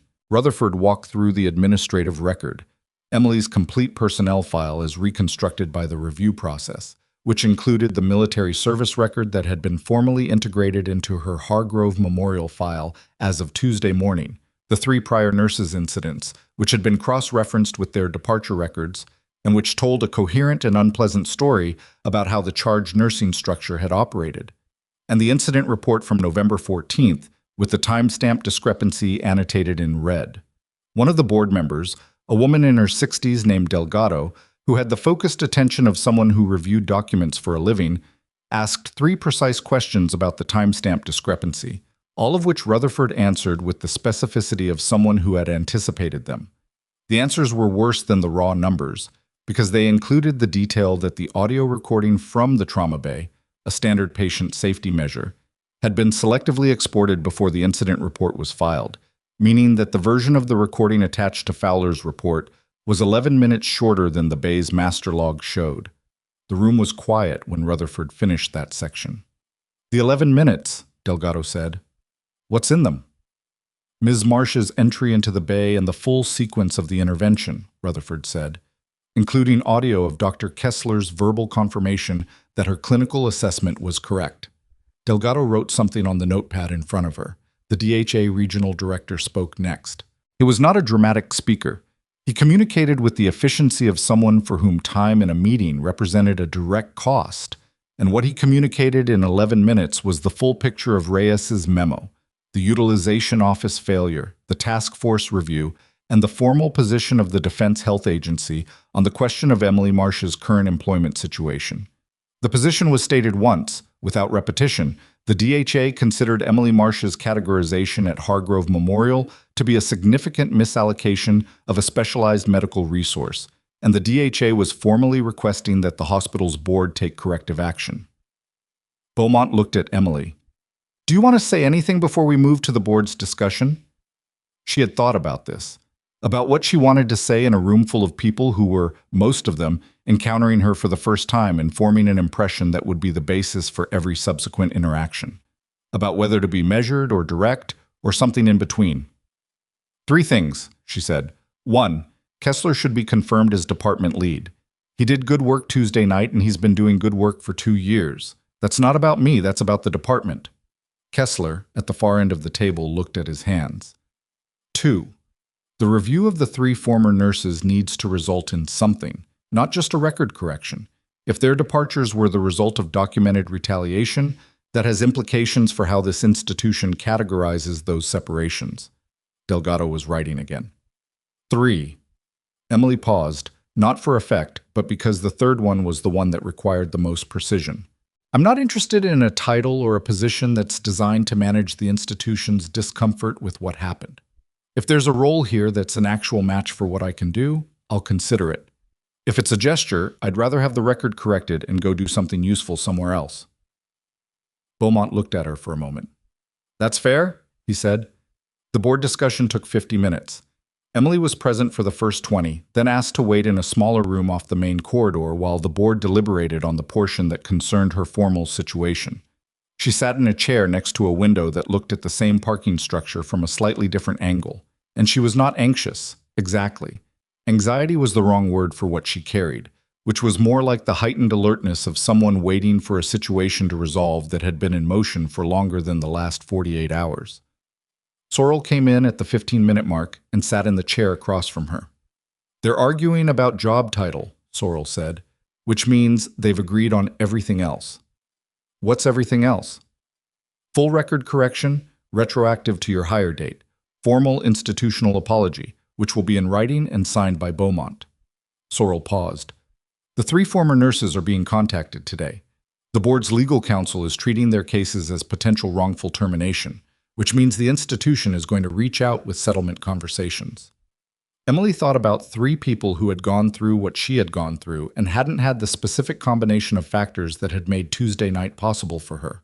The settlements would be imperfect. They would not give anyone back the time or the professional standing or the particular cost of being institutional told, through the mechanism of performance evaluations and assignment structures, that their assessment of their own competence was wrong.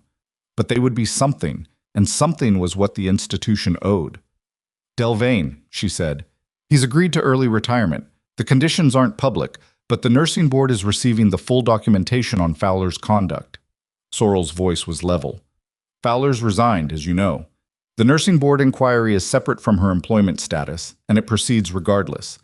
Given the audio discrepancy, the deliberate audio edit, the inquiry is expected to result in a formal sanction and a practice restriction." Emily looked at the parking structure.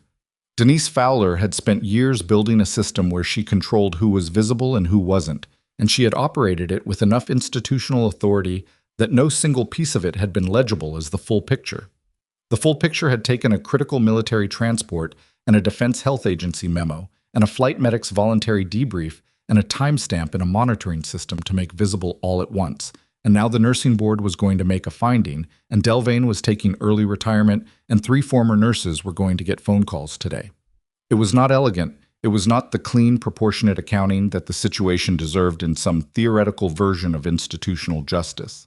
It was the messy, document-intensive, slow-grinding version that real institutions produced when the weight of accumulated evidence finally exceeded their capacity to manage it quietly.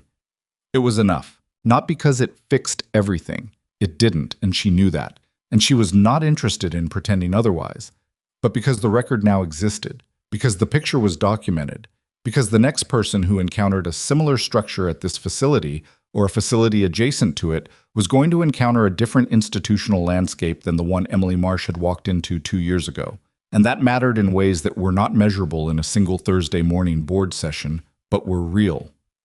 Beaumont appeared in the doorway. "We're ready." The formal resolution took 12 minutes to read into the record. When Rutherford finished, Beaumont looked at Emily directly. "We've identified a role," he said. "It's new. We're creating it as part of the corrective response, and because the department genuinely needs it. Director of Trauma Nursing, with a specific mandate around protocol development and staff training for high-acuity cases." He paused. "It's not a gesture. Kessler has already said he wants you in the room. The DHA's task force has agreed to formalize the collaboration component, which means you'd be contributing to the hybrid credentialing framework Sorrel described." Emily looked at Sorrel. Sorrel gave nothing away with her expression, but she gave something away with the fact that she was still in the room, which she didn't need to be. "I'll need to review the scope in writing," Emily said. "Of course. And I want Kessler's confirmation as department lead in writing before I sign anything." "It's already drafted." She nodded once. "Then I'll review it." It was not a yes, and everyone in the room understood that it was not a yes, and everyone in the room also understood that it was not a no. And the distinction mattered in the specific way that it mattered to Emily Marsh, who had spent 2 years giving carefully constructed answers that left her enough room to make decisions from an informed position rather than a pressured one. 6 weeks later, the trauma bay at Hargrove Memorial looked the same and functioned differently. Not because of a renovation or a policy document or a department-wide meeting, though all of those had happened, because of the specific thing that happened when a person who actually understood the work was given the standing to influence how the work was done. And the people doing the work could see that the influence was coming from competence rather than institutional positioning.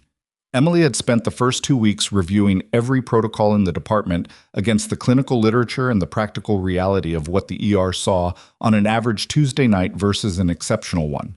She had rewritten 3 of them, flagged 2 others for physician input, and left the rest alone because they were adequate and change for its own sake was its own category of institutional disease. She had spent the 3rd week with the nursing staff. Not in meetings, mostly, but in the department, on shift, working alongside the day staff and the night staff, and the float pool in the particular way that built credibility that no title conveyed on its own. She had answered questions directly when she had direct answers. She had said, "I don't know. Let me find out," when she didn't, and then she had found out. The 4th week, the first training session under the new hybrid credentialing framework ran, a joint exercise between the ER nursing staff and a military medical liaison team from Deschutes Valley, focused on blast trauma presentation and high-velocity incident triage. SSGT Daniels, the flight medic from Reyes's transport, came as a subject matter expert. How was, in person, quieter than she had expected from someone who had written the debrief he had written, and he was also, professionally, exactly as good as that debrief had indicated. After the session, he said to her, "You're good at teaching the things that are hard to teach." "What things?" "The reading of a room, the thing you do where you're taking in 10 data points at once and prioritizing without being able to explain the prioritization sequence." "Pattern recognition," she said. "You can teach it. It just takes longer than people want to spend." "You should write it up." She had in fact already started. The formal letter to the 3 former nurses went out from Beaumont's office in week 2. Emily was not involved in the drafting. The legal process was its own track and she had enough tracks running. But she knew when it went out because Rutherford sent her a brief email noting that all 3 individuals had been reached and that settlement conversations were underway. She thought about those 3 people receiving that letter, about what it was like to get documentation of a thing you had known was true, in writing, from the institution that had let you carry the knowledge alone. It was not the same as not having it happen in the first place. It was its own category of experience, complicated and incomplete, and she hoped it was worth something to them even knowing that complicated and incomplete was the only version available. Delvane's retirement was announced in week 3, framed in the institutional language of planned transitions and long service. Emily read the announcement in the department's email and felt nothing in particular about the framing because framing was what institutions did, and the record was what the record said, and the nursing board's inquiry into Fowler's conduct was proceeding in a separate and more detailed language. The nursing board's finding came in week 5. It was public, as nursing board findings were, and it used the specific clinical and regulatory terminology that such findings used, but the plain meaning was accessible to anyone who read past the first paragraph. Denise Fowler had deliberately altered documentation in a manner that misrepresented a clinical event and endangered the professional standing of a nurse whose intervention had been clinically sound and patient beneficial. The finding imposed a 5-year practice restriction and required completion of a supervised ethics program before any future license reinstatement would be considered. The finding was posted on the nursing board's public registry the way all findings were. Emily read it once. She did not feel triumphant. She felt the specific thing she always felt when a system produced the correct output after a delay. Something between relief and exhaustion, with a residue that didn't have a clean name. The delay was part of it. The delay was always part of it, and the delay had costs that the correct output didn't eliminate. She filed the finding and went back to the protocol revision she'd been working on. Reyes came back in week 6. Not as a patient.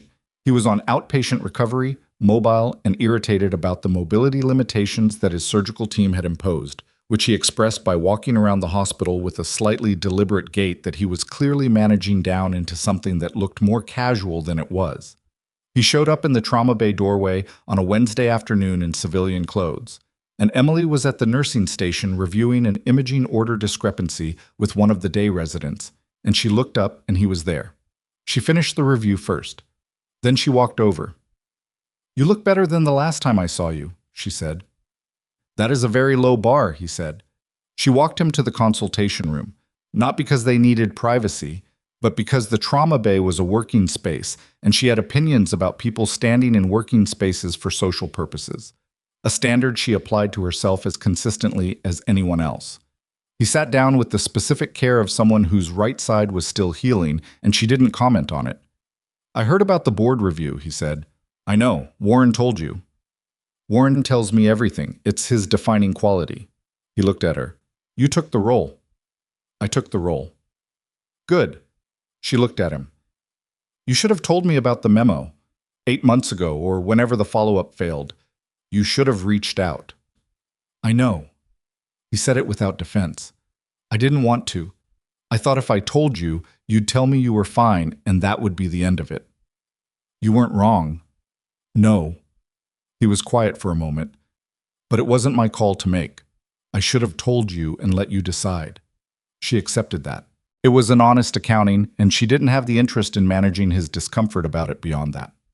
The task force, she said, the credentialing framework, is that real, or is it the kind of thing that gets named and funded for 2 years and then consolidated into something else? It's real, he said. Sorrel's been building it for 3 years. She was waiting for the right case study. I'm a case study. You're also the person who's going to help her write the framework that means the next Emily Marsh doesn't spend 2 years in a basement counting gauze. He paused. If you want to be. She looked at the wall of the consultation room. The same beige as always, the same box of tissues on the table. I want to be, she said. He nodded. He looked like he might say something further and then decided against it, which she also recognized as one of his consistent qualities, the understanding that the right amount of words was usually fewer than the available supply. The team wants to send something, he said finally. To say, thank you is the short version. Tell them I'm fine. They know you're fine. They want to say thank you anyway. She thought about that, about the people who had been on that transport, who had watched her work in a trauma bay at midnight and carried their own version of the night away with them, about what it cost sometimes to let people say the thing they needed to say. Okay, she said. He stood, carefully, and she did not offer to help him, and he did not expect it. And she walked him to the elevator because the trauma bay was on the 2nd floor, and the elevator bank was at the end of the hall, and she had somewhere to be. At the elevator, he turned and looked at her with the unfractured focus she remembered from the gurney, the one that had cut through 40 minutes of chaos and found her face and said a name that rearranged everything. You're still terrible at accepting things that are owed to you, he said. I'm working on it, she said. The elevator came. He got in. She walked back to the trauma bay. That evening, at the end of her shift, Emily sat at the nursing station and finished the write-up she had started, the document on pattern recognition and trauma triage, the teaching framework for the things that took longer to teach than people wanted to spend. It was 12 pages. She would probably cut it to 9. Daniels had offered to co-author, and she was considering it. She thought about what she would have said 2 years ago if someone had asked her why she was doing inventory in a basement at midnight. She probably would have said something about wanting a quieter life, something about the transition being complicated, something that was true on its surface and incomplete underneath. The truth underneath was that she had come to Hargrove Memorial partly to disappear and partly to see whether she could manage the specific grief of no longer being the person she had been. The one who worked in conditions that required everything she had, who was used completely, who could feel the direct line between her capability and the outcomes it produced. She had tried to make peace with a smaller version of that line. She had not made peace with it. She had been very disciplined about maintaining the attempt. There was a version of this story where discipline looked like strength, and the discipline was real. It had cost real things to maintain it.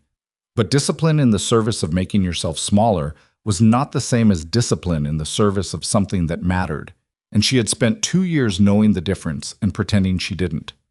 What Tuesday night had done, what Reyes's contingency note and Warren's folder and Sorrel's letter and Daniels's debrief had done, was not give her something she didn't have. It was refuse to let her continue to pretend that the thing she had didn't exist.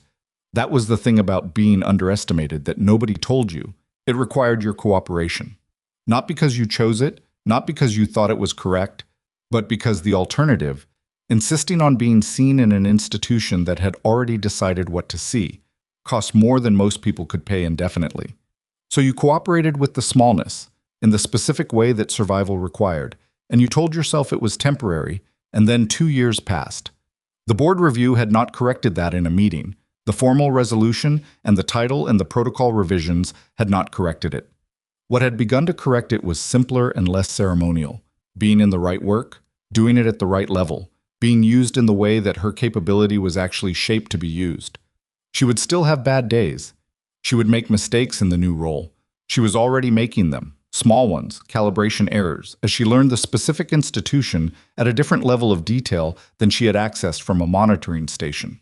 She would have to learn to work with Kessler as a peer rather than as a department head she observed from a distance. And that would have its complications because Kessler was his own specific configuration of strengths and frustrations, and they didn't know each other well enough yet to have worked out the full map. None of that was a problem. All of that was just the texture of a thing that was real.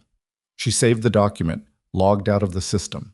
She got her jacket from the locker room and walked down the same stairs she had taken hundreds of times going to and from the basement supply room, and she went through the lobby and out the front entrance and into the gray Pacific Northwest evening, where the streetlights were coming on and the parking lot was half empty and the city was doing what cities did regardless of what happened in the buildings inside them.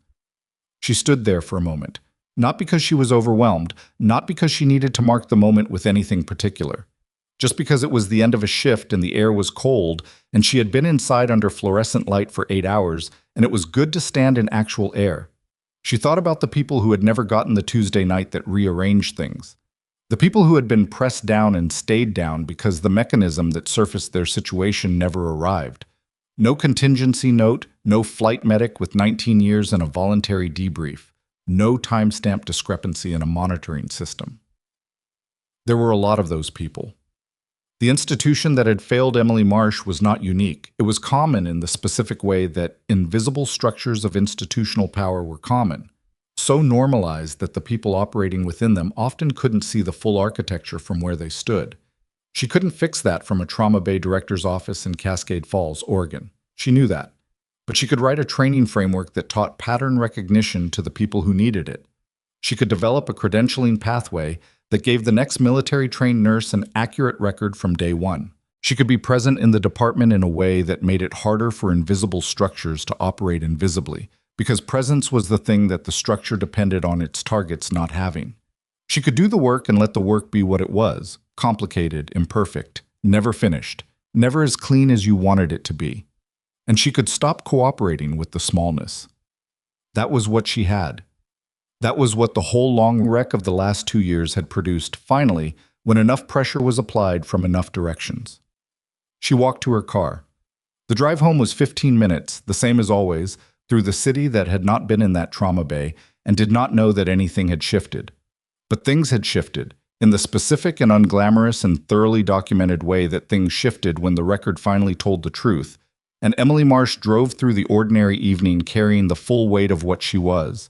Not as something she was managing, not as something she was disciplining herself around, but as the simple and sufficient fact of a person who had done the work for a long time and was finally in a position to do it completely.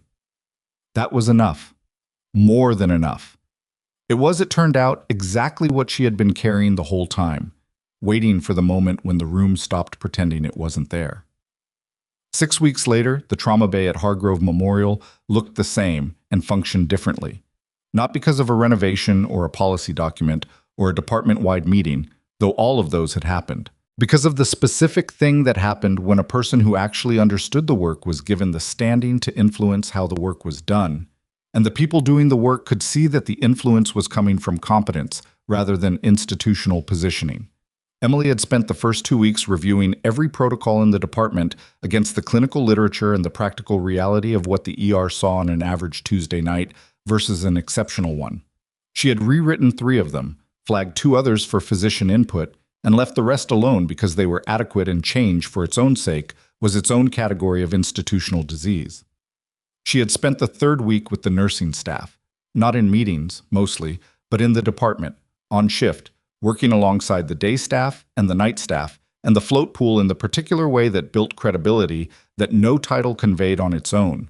She had answered questions directly when she had direct answers. She had said, "I don't know, let me find out," when she didn't, and then she had found out. The 4th week, the first training session under the new hybrid credentialing framework ran. A joint exercise between the ER nursing staff and a military medical liaison team from Deschutes Valley, focused on blast trauma presentation and high-velocity incident triage. SSGT Daniels, the flight medic from Reyes's transport, came as a subject matter expert. He was, in person, quieter than she had expected from someone who had written the debrief he had written, And he was also, professionally, exactly as good as that debrief had indicated. After the session, he said to her, "You're good at teaching the things that are hard to teach." "What things?" "The reading of a room.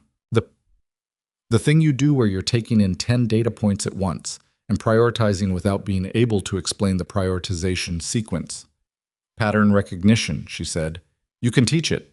It just takes longer than people want to spend." "You should write it up." She had in fact already started. The formal letter to the 3 former nurses went out from Beaumont's office in week 2. Emily was not involved in the drafting. The legal process was its own track, and she had enough tracks running, but she knew when it went out because Rutherford sent her a brief email noting that all 3 individuals had been reached and that settlement conversations were underway. She thought about those 3 people receiving that letter, about what it was like to get documentation of a thing you had known was true, in writing, from the institution that had let you carry the knowledge alone. It was not the same as not having it happen in the first place. It was its own category of experience, complicated and incomplete, and she hoped it was worth something to them even knowing that complicated and incomplete was the only version available. Delvane's retirement was announced in week 3, framed in the institutional language of planned transitions and long service. Emily read the announcement in the department's email and felt nothing in particular about the framing, because framing was what institutions did, and the record was what the record said. And the nursing board's inquiry into Fowler's conduct was proceeding in a separate and more detailed language. The nursing board's finding came in week 5. It was public, as nursing board findings were, and it used the specific clinical and regulatory terminology that such findings used, but the plain meaning was accessible to anyone who read past the first paragraph. Denise Fowler had deliberately altered documentation in a manner that misrepresented a clinical event and endangered the professional standing of a nurse whose intervention had been clinically sound and patient beneficial. The finding imposed a 5-year practice restriction and required completion of a supervised ethics program before any future license reinstatement would be considered. The finding was posted on the nursing board's public registry the way all findings were. Emily read it once. She did not feel triumphant. She felt the specific thing she always felt when a system produced the correct output after a delay, something between relief and exhaustion, with a residue that didn't have a clean name. The delay was part of it. The delay was always part of it, and the delay had costs that the correct output didn't eliminate. She filed the finding and went back to the protocol revision she'd been working on. Reyes came back in week 6. Not as a patient. He was on outpatient recovery, mobile and irritated about the mobility limitations that his surgical team had imposed, which he expressed by walking around the hospital with a slightly deliberate gait that he was clearly managing down into something that looked more casual than it was. He showed up in the trauma bay doorway on a Wednesday afternoon in civilian clothes, and Emily was at the nursing station reviewing an imaging order discrepancy with one of the day residents, and she looked up and he was there. She finished the review first. Then she walked over. "You look better than the last time I saw you," she said. "That is a very low bar," he said. She walked him to the consultation room, not because they needed privacy, but because the trauma bay was a working space, and she had opinions about people standing in working spaces for social purposes, a standard she applied to herself as consistently as anyone else. He sat down with the specific care of someone whose right side was still healing, and she didn't comment on it. "I heard about the board review," he said. "I know. Warren told you." "Warren tells me everything. It's his defining quality." He looked at her. "You took the role." "I took the role." "Good." She looked at him. "You should have told me about the memo. 8 months ago, or whenever the follow-up failed. You should have reached out." "I know." He said it without defense. "I didn't want to. I thought if I told you, you'd tell me you were fine, and that would be the end of it." "You weren't wrong." "No." He was quiet for a moment. "But it wasn't my call to make. I should have told you and let you decide." She accepted that. It was an honest accounting, and she didn't have the interest in managing his discomfort about it beyond that. "The task force," she said, "the credentialing framework. Is that real, or is it the kind of thing that gets named and funded for 2 years and then consolidated into something else?" "It's real," he said. "Sorrel's been building it for 3 years. She was waiting for the right case study." "I'm a case study." You're also the person who's going to help her write the framework that means the next Emily Marsh doesn't spend 2 years in a basement counting gauze.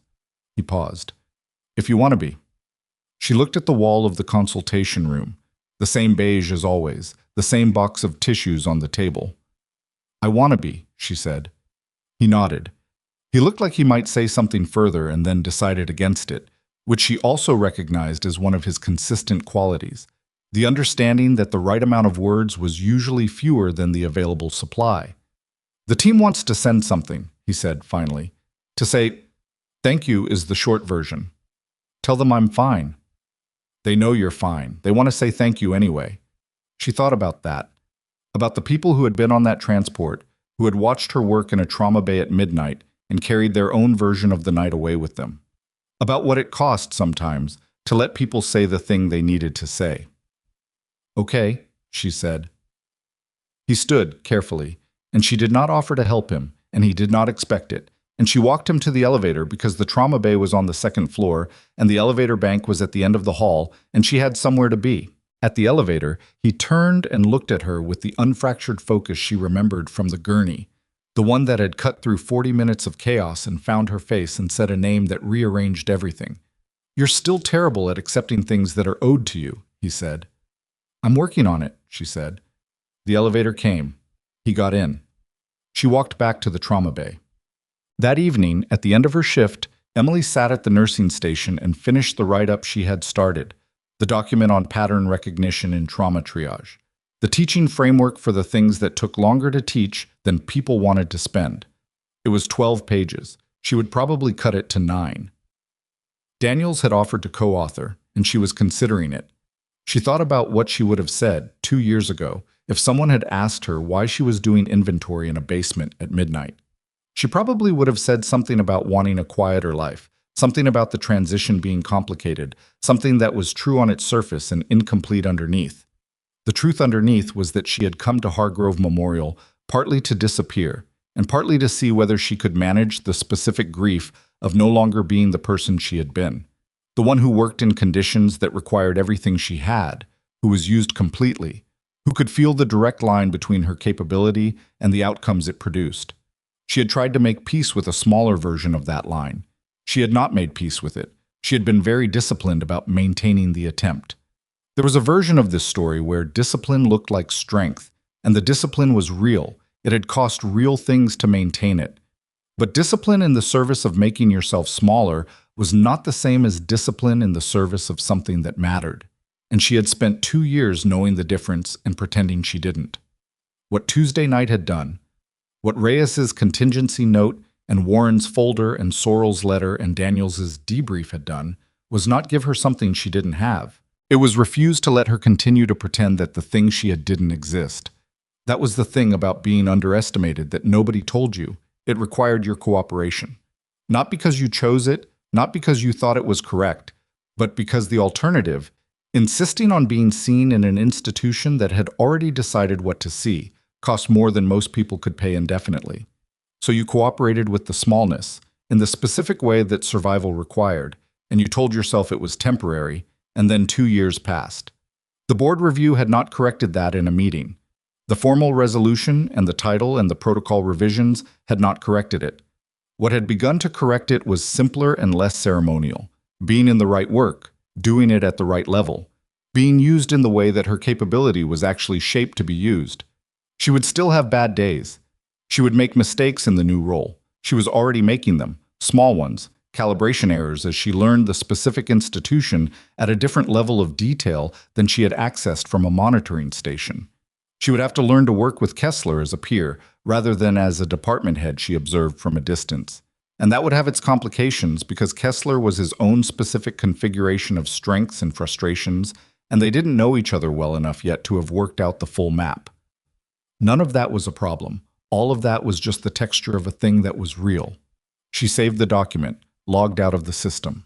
She got her jacket from the locker room and walked down the stairs, the same stairs she had taken hundreds of times going to and from the basement supply room, and she went through the lobby and out the front entrance and into the gray Pacific Northwest evening, where the streetlights were coming on and the parking lot was half empty, and the city was doing what cities did regardless of what happened in the buildings inside them.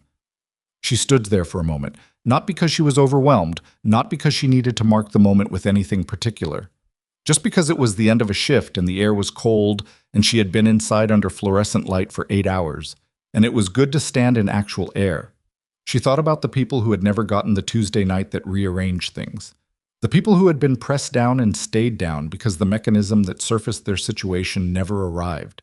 No contingency note, no flight medic with 19 years and a voluntary debrief, no timestamp discrepancy in a monitoring system. There were a lot of those people.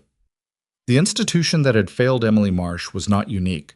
It was common in the specific way that invisible structures of institutional power were common, so normalized that the people operating within them often couldn't see the full architecture from where they stood. She couldn't fix that from a trauma bay director's office in Cascade Falls, Oregon. She knew that. But she could write a training framework that taught pattern recognition to the people who needed it. She could develop a credentialing pathway that gave the next military-trained nurse an accurate record from day one. She could be present in the department in a way that made it harder for invisible structures to operate invisibly, because presence was the thing that the structure depended on its targets not having. She could do the work and let the work be what it was: complicated, imperfect, never finished, never as clean as you wanted it to be. And she could stop cooperating with the smallness. That was what she had. That was what the whole long wreck of the last 2 years had produced, finally, when enough pressure was applied from enough directions. She walked to her car. The drive home was 15 minutes, the same as always, through the city that had not been in that trauma bay and did not know that anything had shifted. But things had shifted in the specific and unglamorous and thoroughly documented way that things shifted when the record finally told the truth, and Emily Marsh drove through the ordinary evening carrying the full weight of what she was, not as something she was managing, not as something she was disciplining herself around, but as the simple and sufficient fact of a person who had done the work for a long time and was finally in a position to do it completely. That was enough. More than enough. It was, it turned out, exactly what she had been carrying the whole time, waiting for the moment when the room stopped pretending it wasn't there.